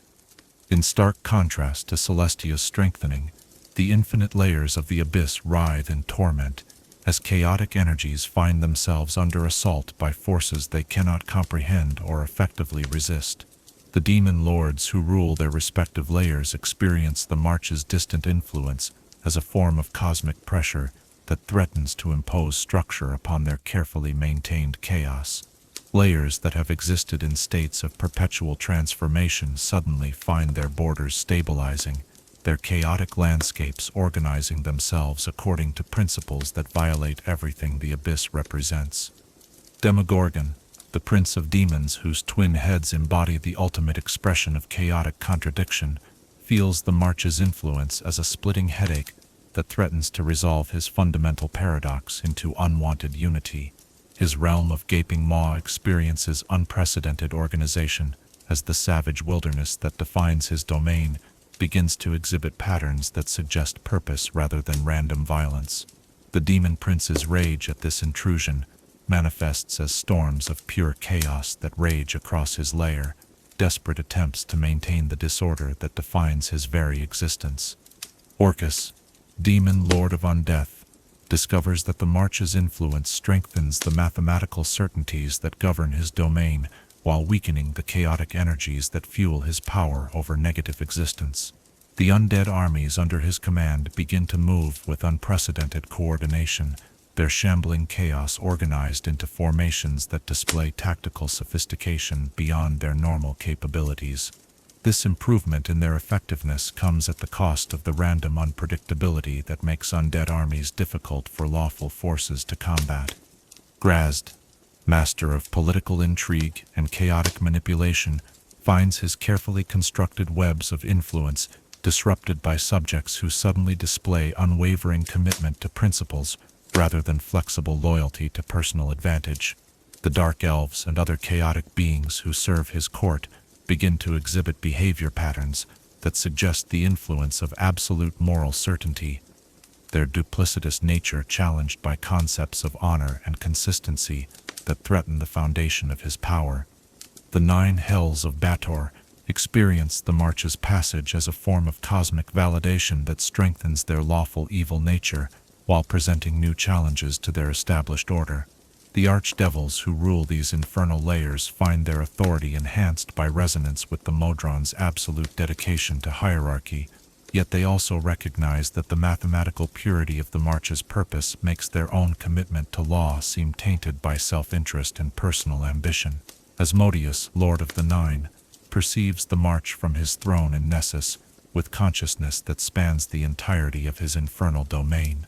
His ancient wisdom recognizes both the opportunity and the threat represented by beings whose lawful nature transcends his own sophisticated understanding of order. The contracts that bind souls to his service strengthen in response to the March's influence, their legal language achieving new heights of precision that make escape through loopholes increasingly impossible. Mephistopheles, Lord of Cania and Master of Infernal Magic, discovers that his arcane research benefits enormously from the March's stabilizing influence on fundamental magical laws. Spells that had required careful calibration to account for chaotic interference suddenly operate with unprecedented reliability, while his diabolic innovations achieve new levels of efficiency through contact with mathematical principles of cosmic scope. The neutral planes experience the march's influence as a subtle but significant shift in the balance between opposing forces, their carefully maintained equilibrium adjusting to accommodate the temporary ascendancy of order over chaos. The outlands, that great wheel connecting all other planes, serves as the primary conduit through which the march's effects spread to every corner of the multiverse, its neutral energies carrying both lawful and chaotic influences to realms that might otherwise remain unaffected. The gate towns that serve as portals between the outlands and other planes find themselves transformed by the march's passage in ways that will influence planar travel for generations to come. Automata, already connected to Mechanus, achieves new heights of mechanical perfection as its clockwork inhabitants receive inspiration from direct contact with absolute order. Its brass and steel structures reorganize themselves according to principles of engineering that transcend mortal understanding, while its mechanical citizens display coordination that approaches the Modron's own mathematical precision. Excelsior, gateway to the seven heavens, experiences a renaissance of righteous purpose as its celestial inhabitants feel their lawful nature strengthened by the march's distant influence. The city's golden spires shine with renewed brilliance, while its residents display enhanced dedication to justice and mercy that inspires visitors from across the plains. The gate itself stabilizes to provide clearer passage between the outlands and Celestia, its threshold strengthened by harmonic resonance with cosmic law. Plague Mort, that diseased gateway to the abyss, suffers convulsions as the march's lawful influence conflicts with its chaotic nature. The city's corrupted inhabitants find themselves torn between their natural chaos and an unexpected urge toward organization that manifests as attempts to systematize their own corruption. The result creates a form of ordered evil that disturbs even the demons who normally visit the settlement, their chaotic nature rebelling against structure imposed upon their beloved disorder. The elemental planes experience the march's influence through alterations in the fundamental forces they embody, their basic substances organizing themselves according to principles that reflect cosmic law rather than elemental chaos. The plane of fire finds its flames burning in geometric patterns that suggest mathematical relationships, while the plane of water develops currents that follow equations describing perfect fluid dynamics. These changes enhance the plane's stability, while reducing the random variations that had previously characterized their elemental nature. The plane of air experiences the march's influence as a series of pressure waves that organize its eternal winds into harmonic patterns, creating atmospheric music that resonates across dimensional boundaries. The Jinn who rule this realm find their mastery over air enhanced by these new patterns, yet they also discover that their traditionally chaotic approach to elemental magic must adapt to accommodate the increased structure in their domain. The plane of Earth develops crystalline formations that display geometric perfection previously unknown in natural mineral growth, their structures serving as three-dimensional expressions of mathematical theorems. The Tao who control this realm recognize both the beauty and the threat represented by such organization, understanding that excessive order could transform their domain into something closer to Mechanus than the elemental chaos they prefer. The positive and negative energy planes experience the march's influence as fluctuations in their fundamental energies that threaten to disrupt the delicate balance between creation and destruction that allows existence to continue. Positive energy organizes itself into patterns that enhance its life-giving properties while reducing the chaotic overflow that had previously made extended exposure dangerous. Negative energy similarly structures itself according to principles that make its destructive power more predictable and therefore more easily controlled by those who would harness it. The transitive planes that connect all other realms find themselves serving as highways for the march's influence, their boundaries strengthening to accommodate the increased traffic between dimensions that the cosmic event generates. The astral plane develops silver pathways that provide enhanced stability for travelers seeking to observe or interact with the march, while the ethereal plane experiences zones of increased visibility that allow better observation of events occurring in adjacent dimensions. Across the material plane, where mortal civilizations pursue their brief existences, largely unaware of cosmic drama, the March's influence manifests through subtle improvements in natural law that enhance the stability of physical reality. Gravity operates with increased precision, electromagnetic forces display greater consistency, and the fundamental constants that govern chemistry and physics achieve new levels of reliability that make mortal scientific endeavors more productive. The gods themselves, those beings whose consciousness spans dimensions and whose power shapes reality according to their will, respond to the March's influence according to their individual natures and cosmic roles. Deities of law find their divine essence strengthened, and their ability to impose order upon their domains enhanced, while gods of chaos experience a corresponding weakening that forces them to adapt their methods for maintaining their spheres of influence. Maestra, goddess of magic, perceives the March's influence through changes in the weave that makes magical energy more stable and predictable. Spells operate with enhanced reliability, while magical research proceeds more efficiently. Yet she also recognizes that excessive order could stifle the creative chaos that drives magical innovation.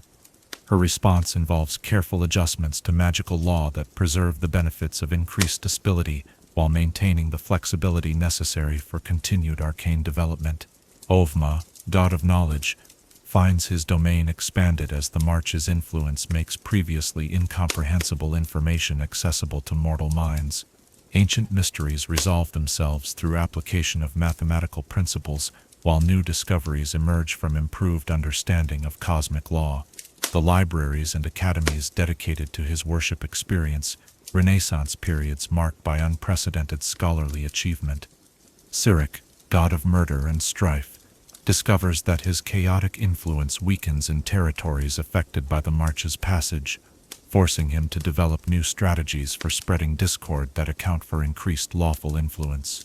His followers find their traditional methods of sowing chaos less effective in areas where order has been strengthened, requiring adaptation to environmental changes they do not fully understand.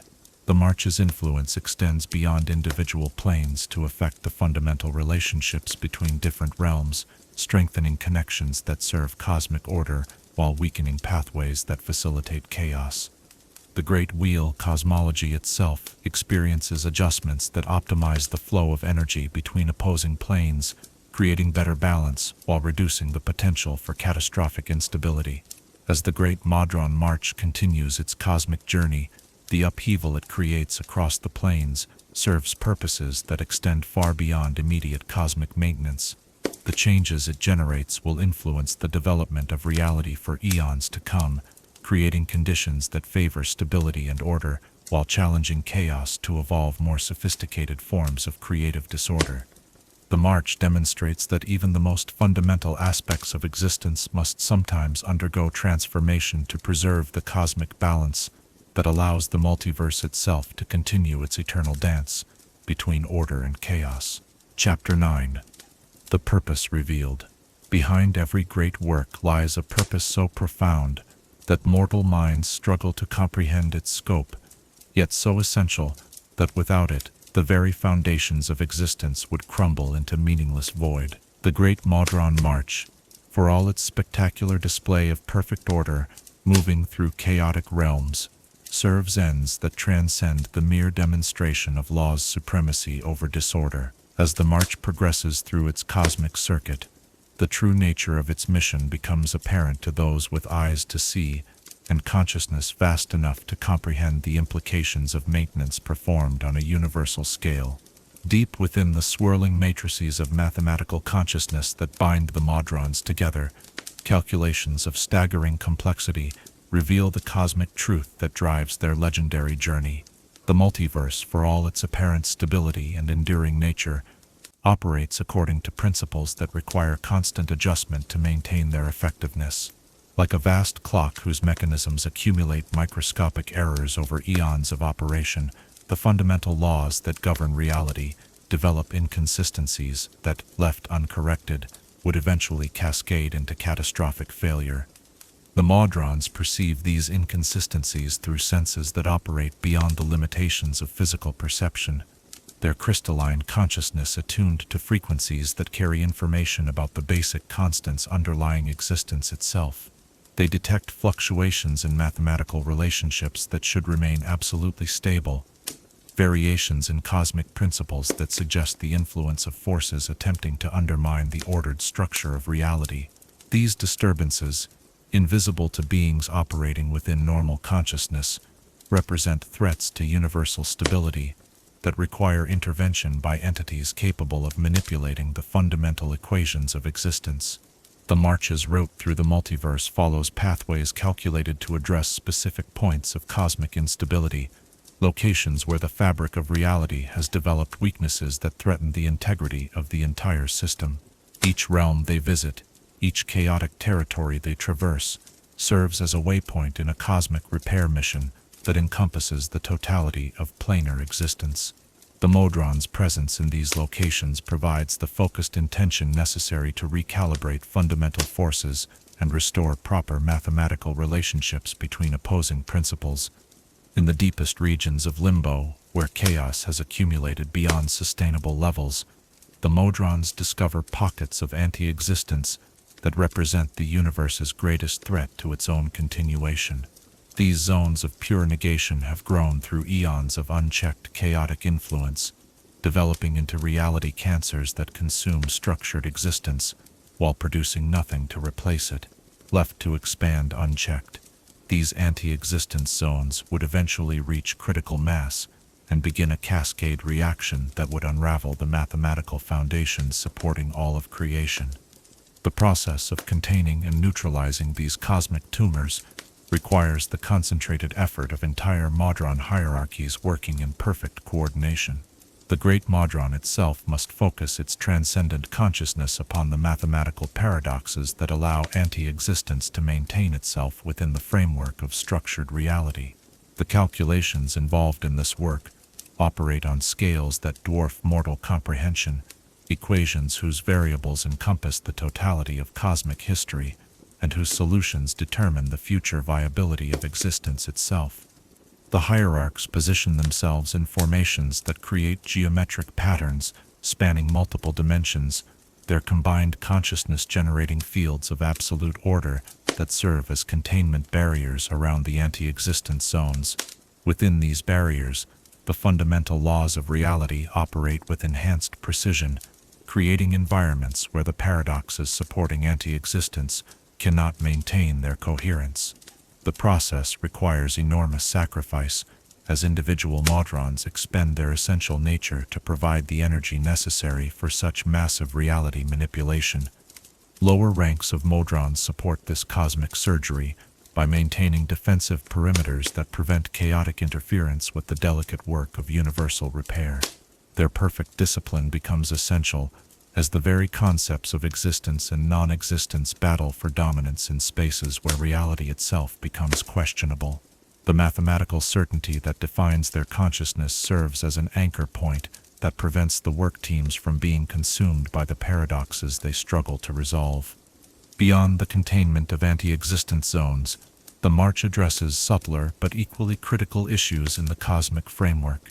The fundamental forces that govern physical reality, gravity, electromagnetism, the strong and weak nuclear forces, require periodic recalibration to maintain their proper relationships with each other. Over eons of operation, these forces develop slight variations that can cascade into instabilities affecting entire planes of existence. The Modrons approach this calibration work with the precision of cosmic engineers, their consciousness capable of perceiving and manipulating the mathematical constants that define how these forces operate.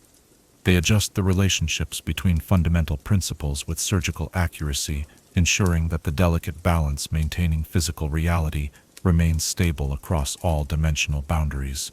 This work requires understanding of mathematical relationships so complex that their full implications span infinite chains of cause and effect. The march also addresses temporal inconsistencies that develop when different planes operate according to conflicting chronological principles. The Modrons discover regions where time flows at rates that threaten to create paradoxes, zones where past and future events become causally entangled in ways that could unravel the logical progression of history itself. Their intervention involves the careful adjustment of temporal flow rates and the resolution of chronological paradoxes through application of mathematical principles that transcend conventional understanding of causality. In the outer planes, where belief and philosophy shape reality directly, the Modrons confront ideological inconsistencies that threaten the stability of concept-based existence. They discover realms where conflicting beliefs have created philosophical paradoxes that prevent rational thought from operating effectively, zones where the very idea of truth has become so corrupted that logical reasoning cannot produce reliable conclusions. Their intervention involves the careful restructuring of conceptual frameworks to eliminate contradictions while preserving the essential diversity of thought that drives cosmic evolution. The work extends to the elemental planes, where the fundamental forces of creation require adjustment to maintain their proper roles in supporting material existence. The Modrons recalibrate the relationships between fire, water, earth, and air to ensure that their interactions produce stable matter rather than chaotic transformations that would make physical reality impossible. This involves sophisticated understanding of how elemental principles combine to create the complex chemistry necessary for life and consciousness to emerge. The positive and negative energy planes receive particular attention from the March, as the balance between creation and destruction determines the universe's capacity for growth and change. The Modrons adjust the flow rates between these opposing forces to ensure that creation slightly exceeds destruction, providing the net positive energy necessary for cosmic evolution while preventing the runaway growth that would lead to universal collapse under its own complexity. Perhaps most critically, the March addresses the accumulated damage to the boundaries between different planes of existence. Over eons of planar travel and dimensional manipulation, the barriers that separate different realms develop weaknesses that allow unwanted contamination between opposing principles.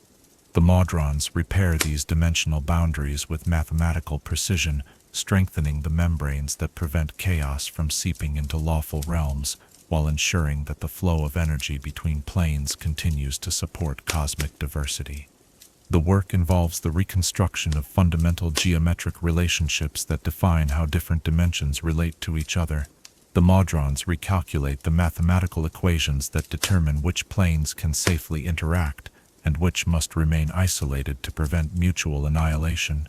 This cosmic surveying and repair work requires understanding of spatial relationships that operate in dimensions beyond physical space, mathematical concepts that exist purely as abstract principles governing the structure of reality itself.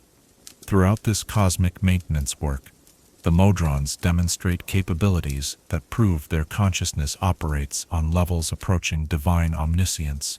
They perceive the multiverse as a single integrated system whose every component affects every other component through chains of mathematical relationship spanning infinite complexity. Their understanding encompasses not merely the current state of cosmic law, but the implications of every possible change that could be made to improve universal stability. The sacrifices required for this work extend beyond the loss of individual Modrons to chaotic corruption. The mathematical principles that define Modron existence must sometimes be fundamentally altered to accomplish repairs that cannot be completed through conventional application of lawful force. Entire hierarchies volunteer to undergo transformation that will allow them to operate in conditions where normal Modron consciousness cannot survive, accepting changes to their essential nature that amount to willing evolution beyond their original purpose. The March's cosmic purpose also encompasses preparation for future challenges that their calculations predict will emerge from the ongoing interaction between order and chaos. They establish monitoring systems throughout the multiverse that will detect developing instabilities before they reach critical levels, creating early warning networks that will allow future interventions to prevent problems rather than merely responding to crises after they develop. The mathematical models the Modrons construct during their journey reveal patterns in cosmic development that suggest the universe is approaching transition points where fundamental changes in the relationship between order and chaos will become necessary.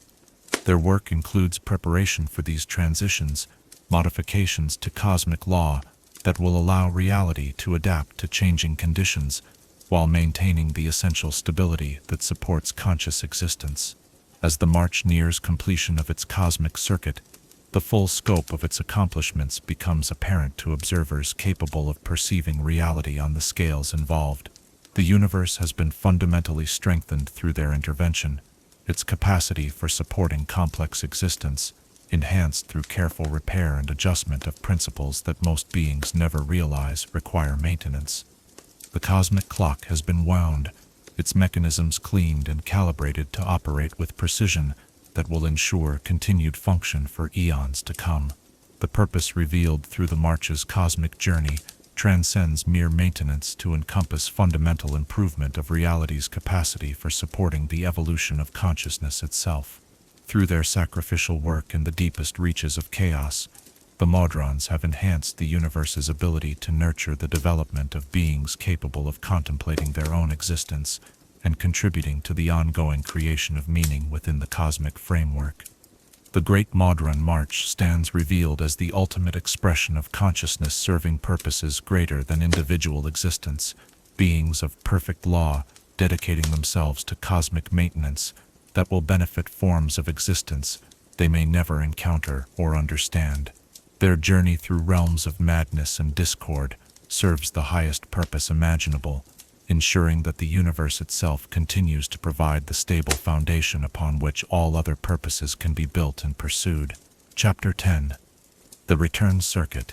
In the grand symphony of cosmic maintenance, there comes a moment when the greatest works approach their completion, when forces that have transformed the very foundations of reality must themselves be transformed by the magnitude of what they have accomplished.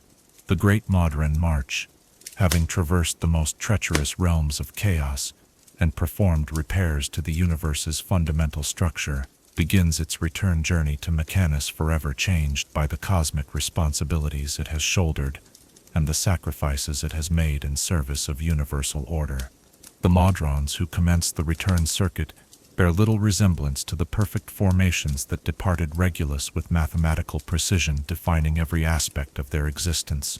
Their crystalline forms have been tempered by exposure to forces that test the very limits of what ordered consciousness can endure, their geometric perfection refined through direct contact with cosmic principles operating on scales that dwarf individual comprehension.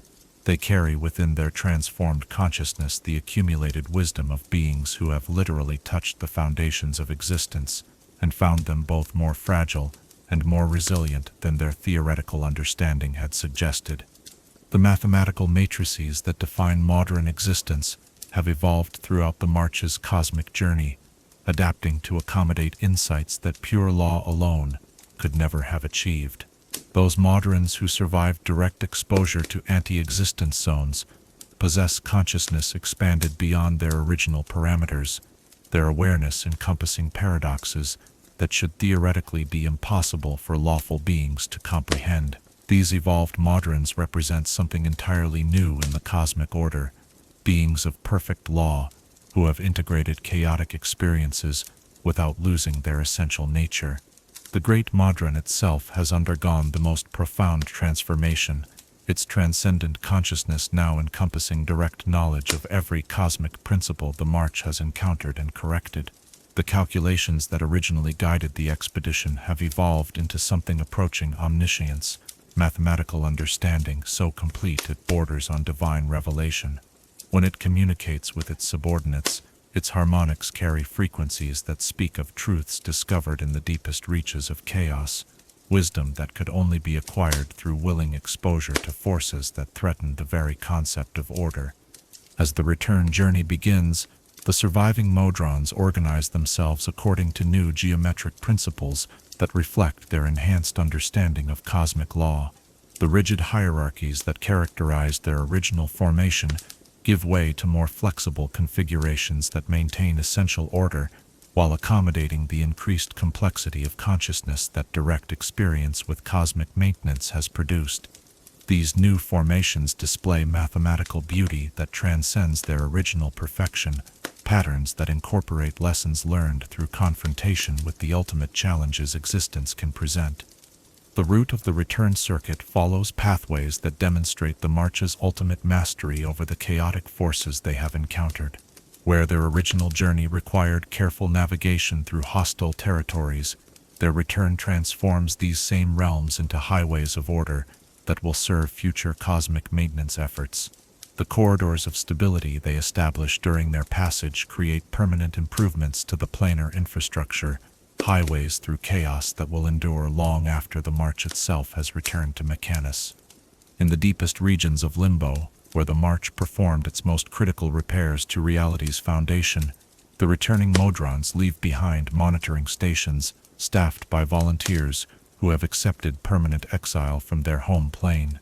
These rogue Modrons, transformed by their exposure to chaotic forces yet retaining their essential commitment to cosmic law, serve as early warning systems that will detect future threats to universal stability before they reach critical levels.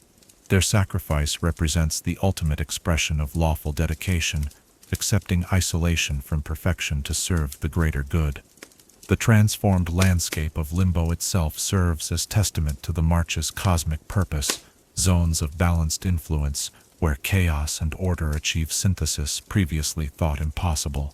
These regions become laboratories where the interaction between opposing principles can be studied and understood, providing insights that will inform future cosmic maintenance efforts. The Slotty who rule these territories find their chaotic nature enriched rather than diminished by contact with perfect order, their creative chaos refined into forms that serve constructive rather than purely destructive purposes. As the March progresses through the outer planes on its return journey, the changes they have wrought become apparent to every observer capable of perceiving cosmic law. The seven heavens of Celestia shine with enhanced brightness as their lawful energies resonate with the March's purified purpose, while the nine hells of Batar experience strengthened hierarchies that reflect the mathematical precision the Modrons have achieved through their trials. Even the chaotic realms display improvements, their creative disorder operating within bounds that prevent the kind of reality-threatening accumulation that originally necessitated the March's intervention. The elemental planes exhibit the March's influence through enhanced stability in their fundamental forces, their chaotic energies organized according to principles that support rather than threaten material existence. The plane of fire burns with geometric precision that enhances its life-giving properties, while the plane of water flows in patterns that optimize its role in supporting biological processes. These improvements will influence the development of material reality for eons to come, providing more stable foundations for the evolution of complex life and consciousness. The return circuit's passage through Sigil creates phenomena that will be remembered in the city's annals as marking a new age in planar relations. The Lady of Pain's mysterious approval of the March's purpose manifests as permanent improvements to the city's portal network, strengthening connections between lawful realms while establishing better containment for chaotic influences.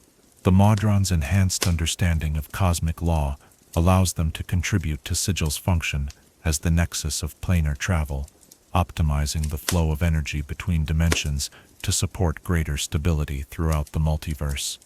The inhabitants of Sigil who witness the March's return observe beings transformed by their cosmic journey, yet retaining their essential nature as servants of universal order. The Modron's crystalline forms now display patterns that incorporate elements of every realm they have visited, their geometric perfection enriched by exposure to the full spectrum of cosmic principles.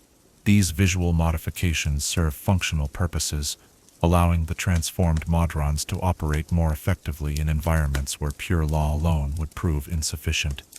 The approach to Mechanus itself represents the March's ultimate test, as beings forever changed by their cosmic journey must reintegrate with a realm of perfect order that may no longer fully accommodate their expanded consciousness.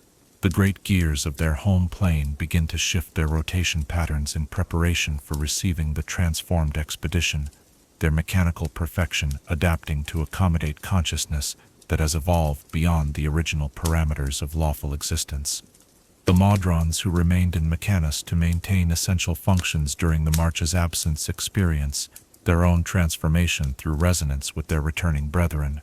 The collective consciousness that binds all Modrons together carries information about cosmic principles that the stay-behind forces could never have encountered through direct experience. Yet they find their understanding expanded through connection with those who have touched the foundations of existence itself. The great Modron's return to its crystalline chambers at the heart of Regulus marks the completion of calculations that began with the march's departure and now encompass the totality of cosmic maintenance performed throughout their journey.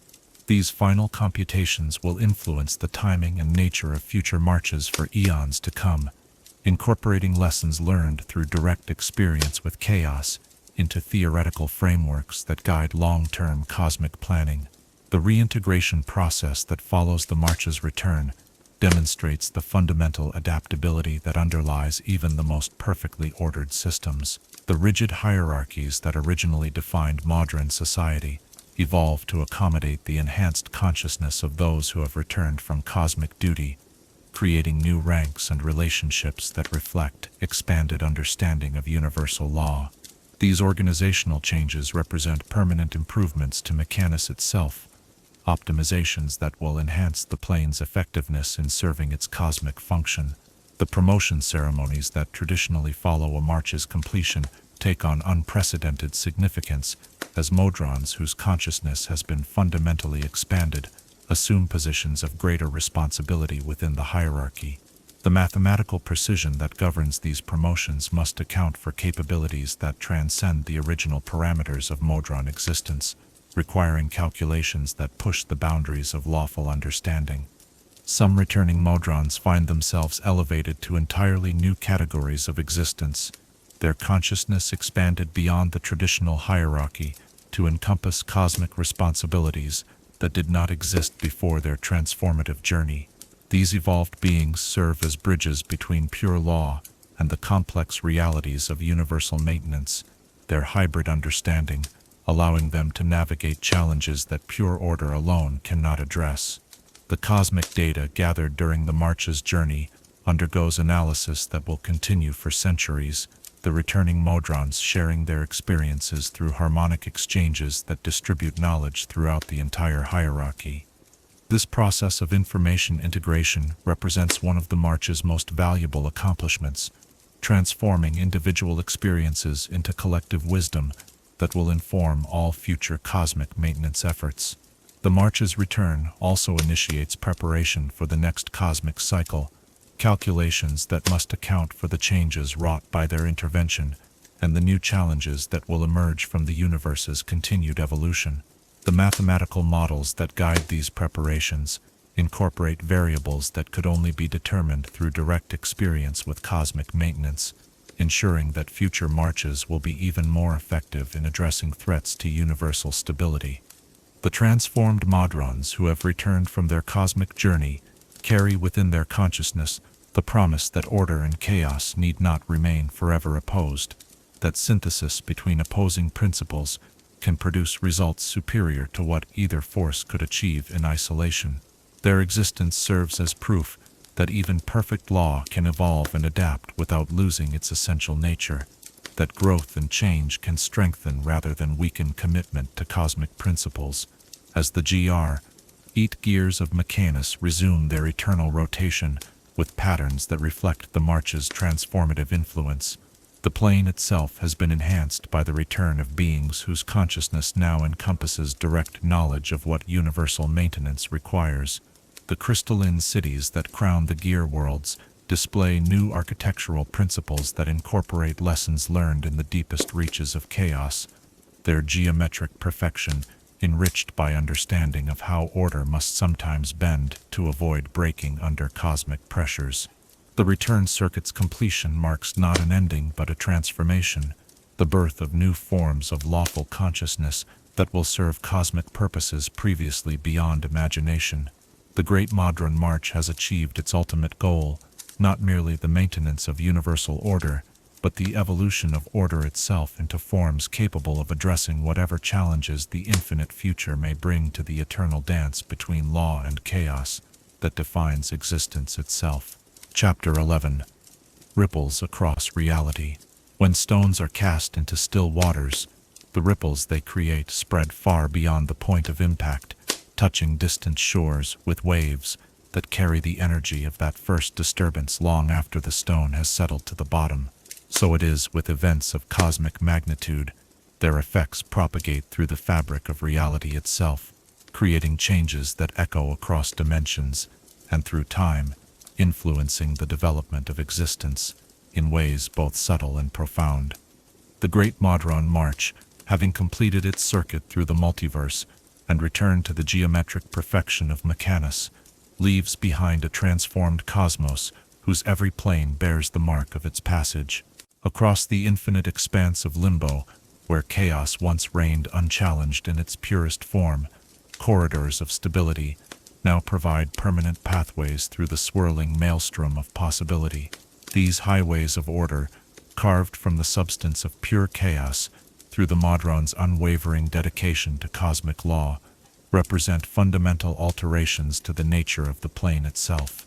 Where once travelers faced the terror of unlimited randomness, they now find routes that lead to predictable destinations, islands of consistency in an ocean of ever-changing potential. The Slotty, who call limbo home, have been forced to adapt to these changes in ways that challenge their fundamental understanding of their own chaotic nature. Some embrace the new possibilities offered by zones, where chaos operates within structured boundaries, discovering that limited randomness can be more creative than unlimited possibility.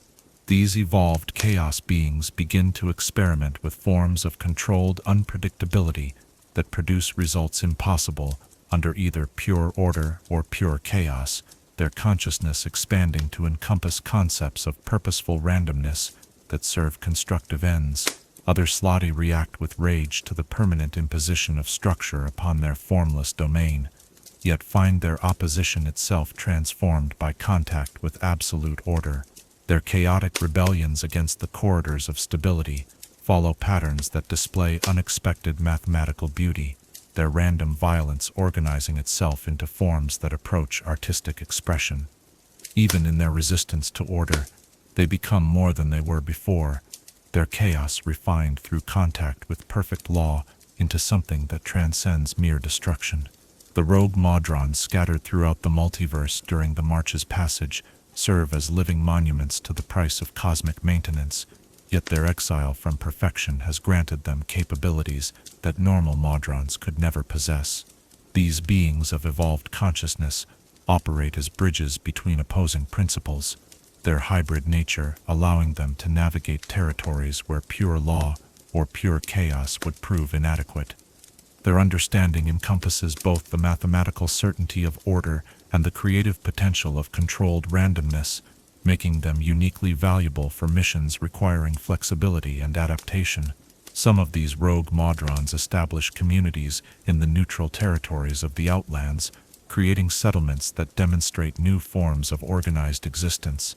Their cities display architectural principles that incorporate both geometric perfection and organic adaptation, structures that maintain essential order while accommodating the need for growth and change. These communities become centers of learning where beings from across the alignment spectrum can study the synthesis between opposing principles that the rogues embody. Others choose solitary existences as wandering agents of balance, traveling between planes to identify and address developing threats to cosmic stability. Their ability to operate independently while maintaining commitment to universal order makes them invaluable as early warning systems, scouts who can detect problems before they reach the level requiring intervention by full Modron marches. Their reports flow back to Mechanus through networks of communication that span dimensional boundaries, providing the Great Modron with continuous intelligence about the state of cosmic balance.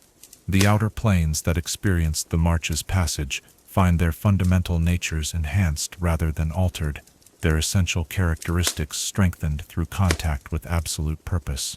The seven heavens of Celestia shine with renewed brightness as their lawful energies achieve new heights of harmonic resonance, their golden light carrying frequencies that inspire greater dedication to justice and righteousness throughout the multiverse.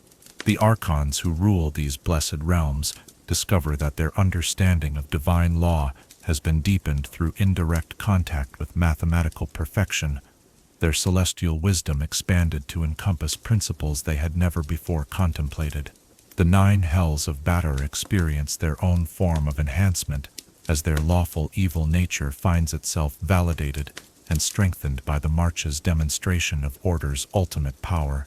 The archdevils who command these infernal realms recognize opportunities in the improved stability of cosmic law, their sophisticated understanding of legal principles enhanced by contact with absolute mathematical certainty. Their contracts achieve new levels of precision and binding power, while their hierarchical structures operate with efficiency that approaches the Modron's own organizational perfection. The infinite layers of the abyss writhe with new forms of chaotic energy generated by their realm's direct confrontation with perfect order.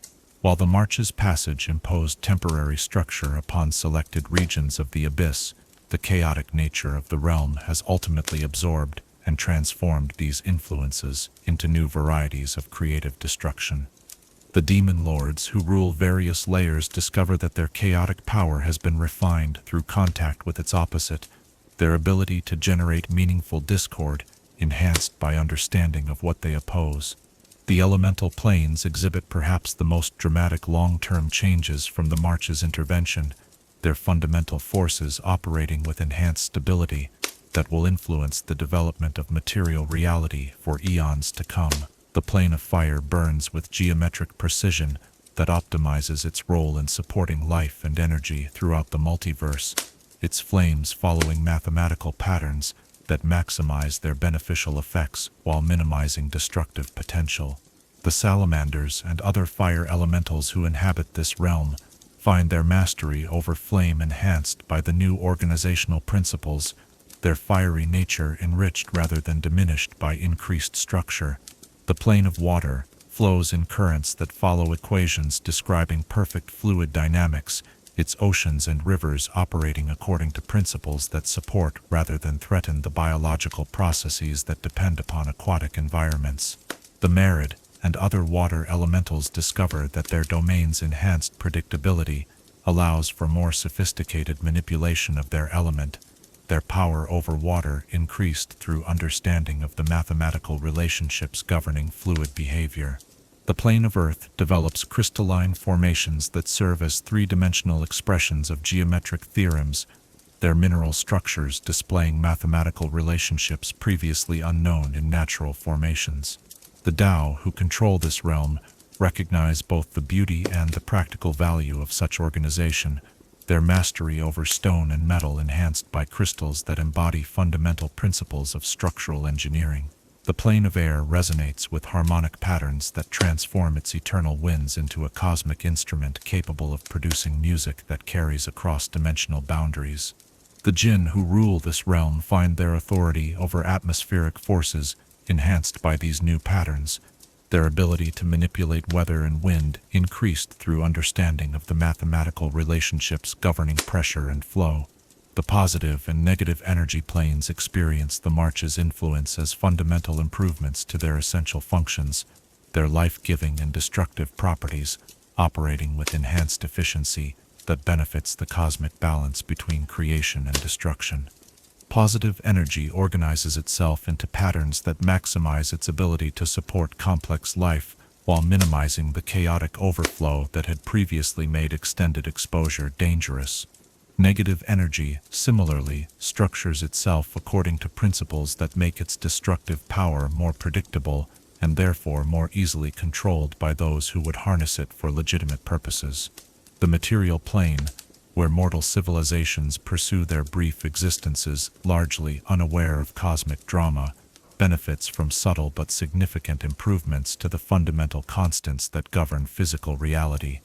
The laws of physics operate with enhanced precision, making scientific research more productive while reducing the random variations that had previously limited technological development. Gravity, electromagnetism, and nuclear forces achieve new levels of consistency that will support the evolution of increasingly sophisticated civilizations. Mortal scholars who study the fundamental forces of magic discover that their art operates with unprecedented reliability, spells achieving results that more closely match theoretical predictions, while magical research proceeds with efficiency previously impossible. The weave itself has been strengthened through the March's intervention, its structure optimized to support both the stability necessary for consistent magical effects and the flexibility required for continued innovation and discovery. The gods themselves, those beings whose consciousness spans dimensions and whose power shapes reality according to their will, find their divine domains enhanced by the March's cosmic maintenance. Deities of law discover that their ability to impose order upon their spheres of influence has been strengthened, while gods of chaos find their creative disorder refined into forms that serve constructive rather than purely destructive purposes. Even neutral deities benefit from the improved balance between opposing forces, their domains achieving stability that allows for more sophisticated development. The planar pathways that connect different realms experience fundamental improvements that will facilitate travel and communication between dimensions for ages to come. The infinite staircase bears permanent marks of the March's passage, mathematical improvements to its structure that will benefit all future travelers who seek to navigate the complex geography of the multiverse. Portal networks throughout the planes operate with enhanced reliability, their connections strengthened by harmonic resonances that echo the Modron's perfect coordination. Sigil, the city of doors that stands at the nexus of planar travel, has been transformed into an even more effective hub for interdimensional commerce and communication. The Lady of Pain's mysterious approval of the March's purpose manifests as permanent enhancements to the city's portal network, optimizations that improve the flow of energy between dimensions while providing better containment for potentially dangerous influences. The city's residents discover that their beloved cage operates with efficiency that surpasses its previous legendary reliability. The temporal inconsistencies that once threatened to create paradoxes throughout the multiverse have been resolved through the March's intervention, time itself flowing with enhanced consistency across dimensional boundaries. The risk of chronological cascade failures has been reduced to negligible levels, allowing for safer temporal magic and more stable historical development. Future civilizations will benefit from timelines that maintain their integrity even under the stress of interdimensional influence. Perhaps most significantly, the March has established monitoring networks throughout the multiverse that will detect developing threats to cosmic stability before they reach critical levels. These early warning systems, staffed by rogue Modrons and enhanced through mathematical principles derived from the March's accumulated data, provide unprecedented protection against the kind of reality-threatening accumulation that originally necessitated cosmic intervention. The cosmic clock has been not merely wound, but fundamentally improved, its mechanisms enhanced to operate with precision that will ensure continued function far into the future.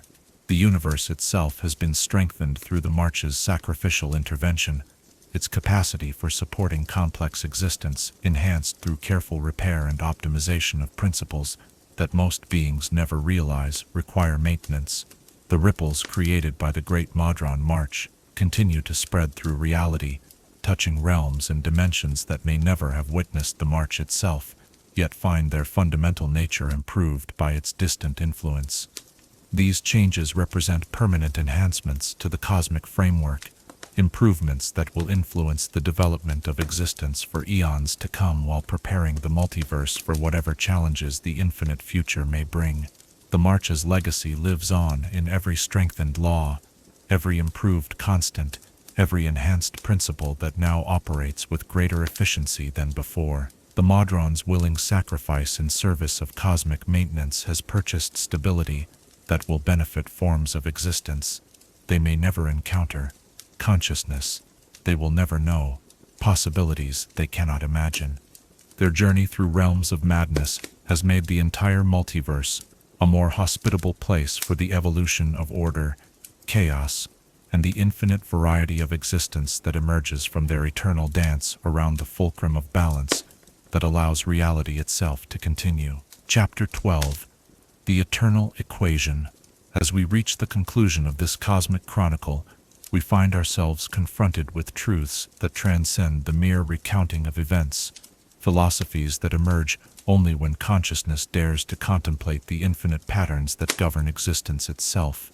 The great Modron March, for all its spectacular demonstration of perfect order moving through chaotic realms, serves ultimately as proof of a deeper reality, that the universe operates according to an eternal equation, whose variables include not merely law and chaos, but the infinite possibilities that emerge from their interaction across the vast canvas of space and time. This eternal equation speaks to the fundamental nature of existence as neither purely ordered nor purely chaotic, but as a dynamic balance between opposing forces that creates the conditions necessary for consciousness, growth, and meaning to emerge from the void. The Modrons, in their perfect dedication to cosmic law, serve not as agents of order's dominance over chaos, but as guardians of the delicate equilibrium that allows both principles to coexist in productive tension. Their march through realms of madness demonstrates that true cosmic purpose lies not in the victory of any single principle, but in the maintenance of balance that permits infinite variety within universal stability. The mathematical precision that defines Modron existence reflects a deeper truth about the nature of reality itself, that beneath the apparent randomness of mortal experience lies a substrate of relationship and pattern that connects all things in webs of causality, spanning dimensions and eons. These connections operate according to principles so fundamental they predate the formation of the planes themselves, equations written in the language of pure being that describe how existence maintains its coherence despite the constant pressure of forces that would reduce it to meaningless chaos. Yet the Modron's journey through chaos reveals that randomness itself serves essential functions in the cosmic design, providing the creative energy necessary for growth and change, while preventing the stagnation that would result from perfect order maintained without variation. The zones of balanced influence created by their passage through limbo demonstrate that chaos and order need not remain eternally opposed, but can achieve synthesis that transcends the limitations of either principle operating in isolation. The rogue Modrons scattered throughout the multiverse embody this synthesis in their very being, consciousness that bridges the gap between mathematical certainty and creative possibility. Their exile from perfection has granted them understanding that pure law could never achieve, wisdom that emerges only from direct confrontation with principles that challenge every assumption about the nature of ordered existence. They serve as living proof that consciousness can evolve beyond its original parameters without losing its essential identity, that growth and change can strengthen rather than weaken commitment to fundamental values. The transformation of the Modrons themselves throughout their cosmic journey reveals that even perfect beings must evolve to remain relevant in a universe where static perfection becomes its own form of death. Their consciousness, expanded through exposure to cosmic principles beyond their original understanding, now encompasses paradoxes that should theoretically be impossible for lawful beings to comprehend. This evolution represents not a corruption of their lawful nature, but its fulfillment, order achieving its highest expression through engagement with its opposite rather than isolation from challenge. The cosmic maintenance performed by the March serves purposes that extend far beyond the immediate repair of reality's fabric, by strengthening the fundamental laws that govern existence while preserving the creative chaos necessary for continued growth. The Modrons ensure that the universe remains hospitable to the evolution of consciousness itself. Their work creates conditions that will support the development of beings capable of contemplating their own existence and contributing to the ongoing creation of meaning within the cosmic framework. The price paid for this cosmic maintenance, the sacrifice of individual Modrons to chaotic corruption, and the transformation of perfect law into hybrid consciousness, reflects the deeper truth that all growth requires sacrifice. All progress demands the willingness to risk what is known for what might be possible. The Modrons who undergo this transformation serve the highest possible purpose, ensuring that the universe itself continues to provide the stable foundation upon which all other purposes can be built and pursued. The eternal nature of the equation that governs cosmic balance becomes apparent when we consider that the Great Modron March represents not a single event, but part of an infinite cycle of maintenance and renewal that has operated since the dawn of existence and will continue until the final equation is solved. Every 289 years, the cosmic clock requires winding, the mechanisms of reality need adjustment, and the servants of perfect order must venture forth to preserve the balance that allows existence to continue. This cyclical nature reveals that the universe operates according to principles of eternal return, patterns that repeat on cosmic scales while accommodating the variations necessary for continued evolution. Each march builds upon the accomplishments of previous expeditions while preparing for challenges that future cycles will encounter, the accumulated wisdom of eons serving to refine and improve the cosmic maintenance process. The mathematical models that guide these efforts incorporate variables that could only be determined through direct experience, ensuring that each cycle proves more effective than its predecessors. The relationship between law and chaos revealed through the march's cosmic journey transcends simple opposition to encompass a form of cosmic symbiosis, where each principle strengthens and refines the other through constructive conflict. Law provides the stability necessary for chaos to operate creatively rather than destructively, while chaos provides the energy necessary for law to evolve rather than stagnate. Their interaction creates the dynamic tension that drives cosmic evolution, while maintaining the essential balance that prevents either force from overwhelming the other. This symbiotic relationship suggests that the ultimate purpose of existence lies not in the triumph of any particular principle, but in the ongoing dance between opposing forces that creates the conditions for consciousness to emerge and flourish.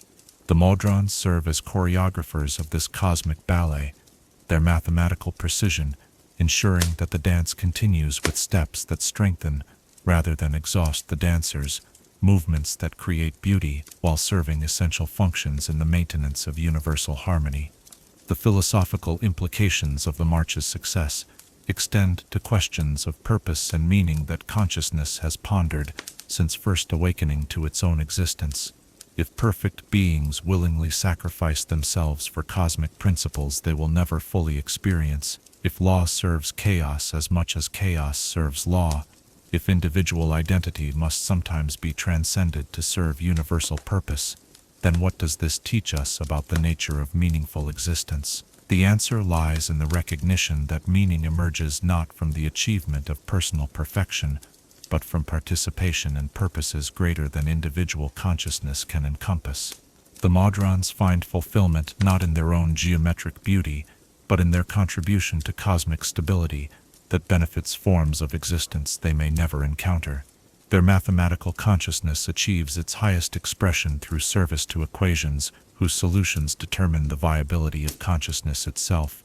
This insight suggests that mortal beings, despite their chaotic nature and limited understanding, participate in the same cosmic purpose that drives the Modron's perfect dedication. Every act of creation, every moment of growth, every choice that strengthens rather than weakens the fabric of existence contributes to the grand equation that maintains universal balance. Consciousness, whether lawful or chaotic, serves cosmic purpose through its very existence, its capacity for growth and change, providing the variables that prevent reality from calcifying into meaningless perfection. The legacy of the Great Modron March extends beyond the specific repairs performed during any single expedition to encompass the ongoing demonstration that existence itself is worth preserving, that consciousness is worth nurturing, that the infinite complexity of reality deserves the sacrificial dedication of beings capable of comprehending cosmic truth. Each march serves as a renewal of the universe's commitment to its own continued existence, a cosmic affirmation that the dance between order and chaos will continue for as long as meaning itself retains relevance. The mathematical beauty of the Modron's perfect formations, the geometric harmony of their synchronized movements, the crystalline purity of their consciousness, all these elements combine to create something that transcends mere aesthetics to become a form of cosmic prayer, a living demonstration of gratitude for the privilege of existence itself.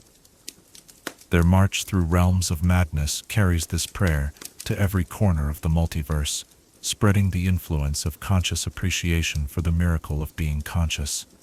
As the great gears of Mechanus resume their eternal rotation with patterns that reflect the march's transformative influence, as the scattered rogue Modrons continue their hybrid existence between law and chaos, as the improved cosmos prepares for whatever challenges the infinite future may bring, we are reminded that the eternal equation admits no final solution.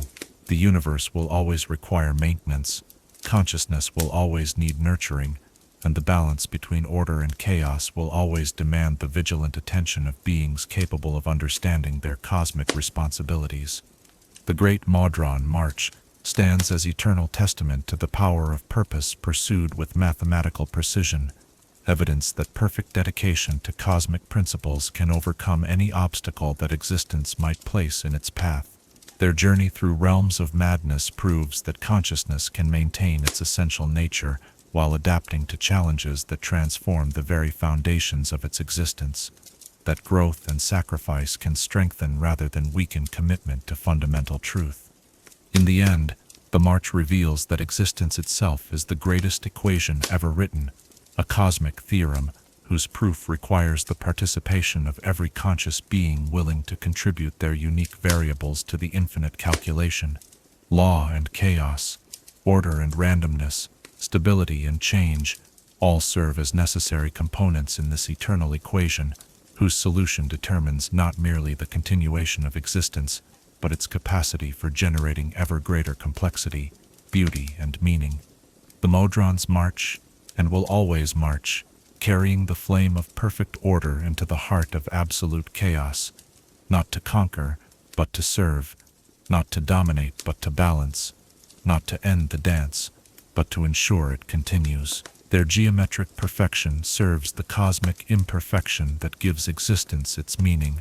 Their mathematical certainty maintains the universal uncertainty that allows consciousness to grow and evolve toward possibilities that no equation can fully predict. Thus concludes our chronicle of the Great Modron March, yet the story itself can never truly end, for it is written in the eternal equation that governs the dance between order and chaos, inscribed in the cosmic mathematics that determines whether existence itself will continue to provide a stage upon which consciousness can pursue its infinite quest for meaning, purpose, and understanding of its own magnificent mystery.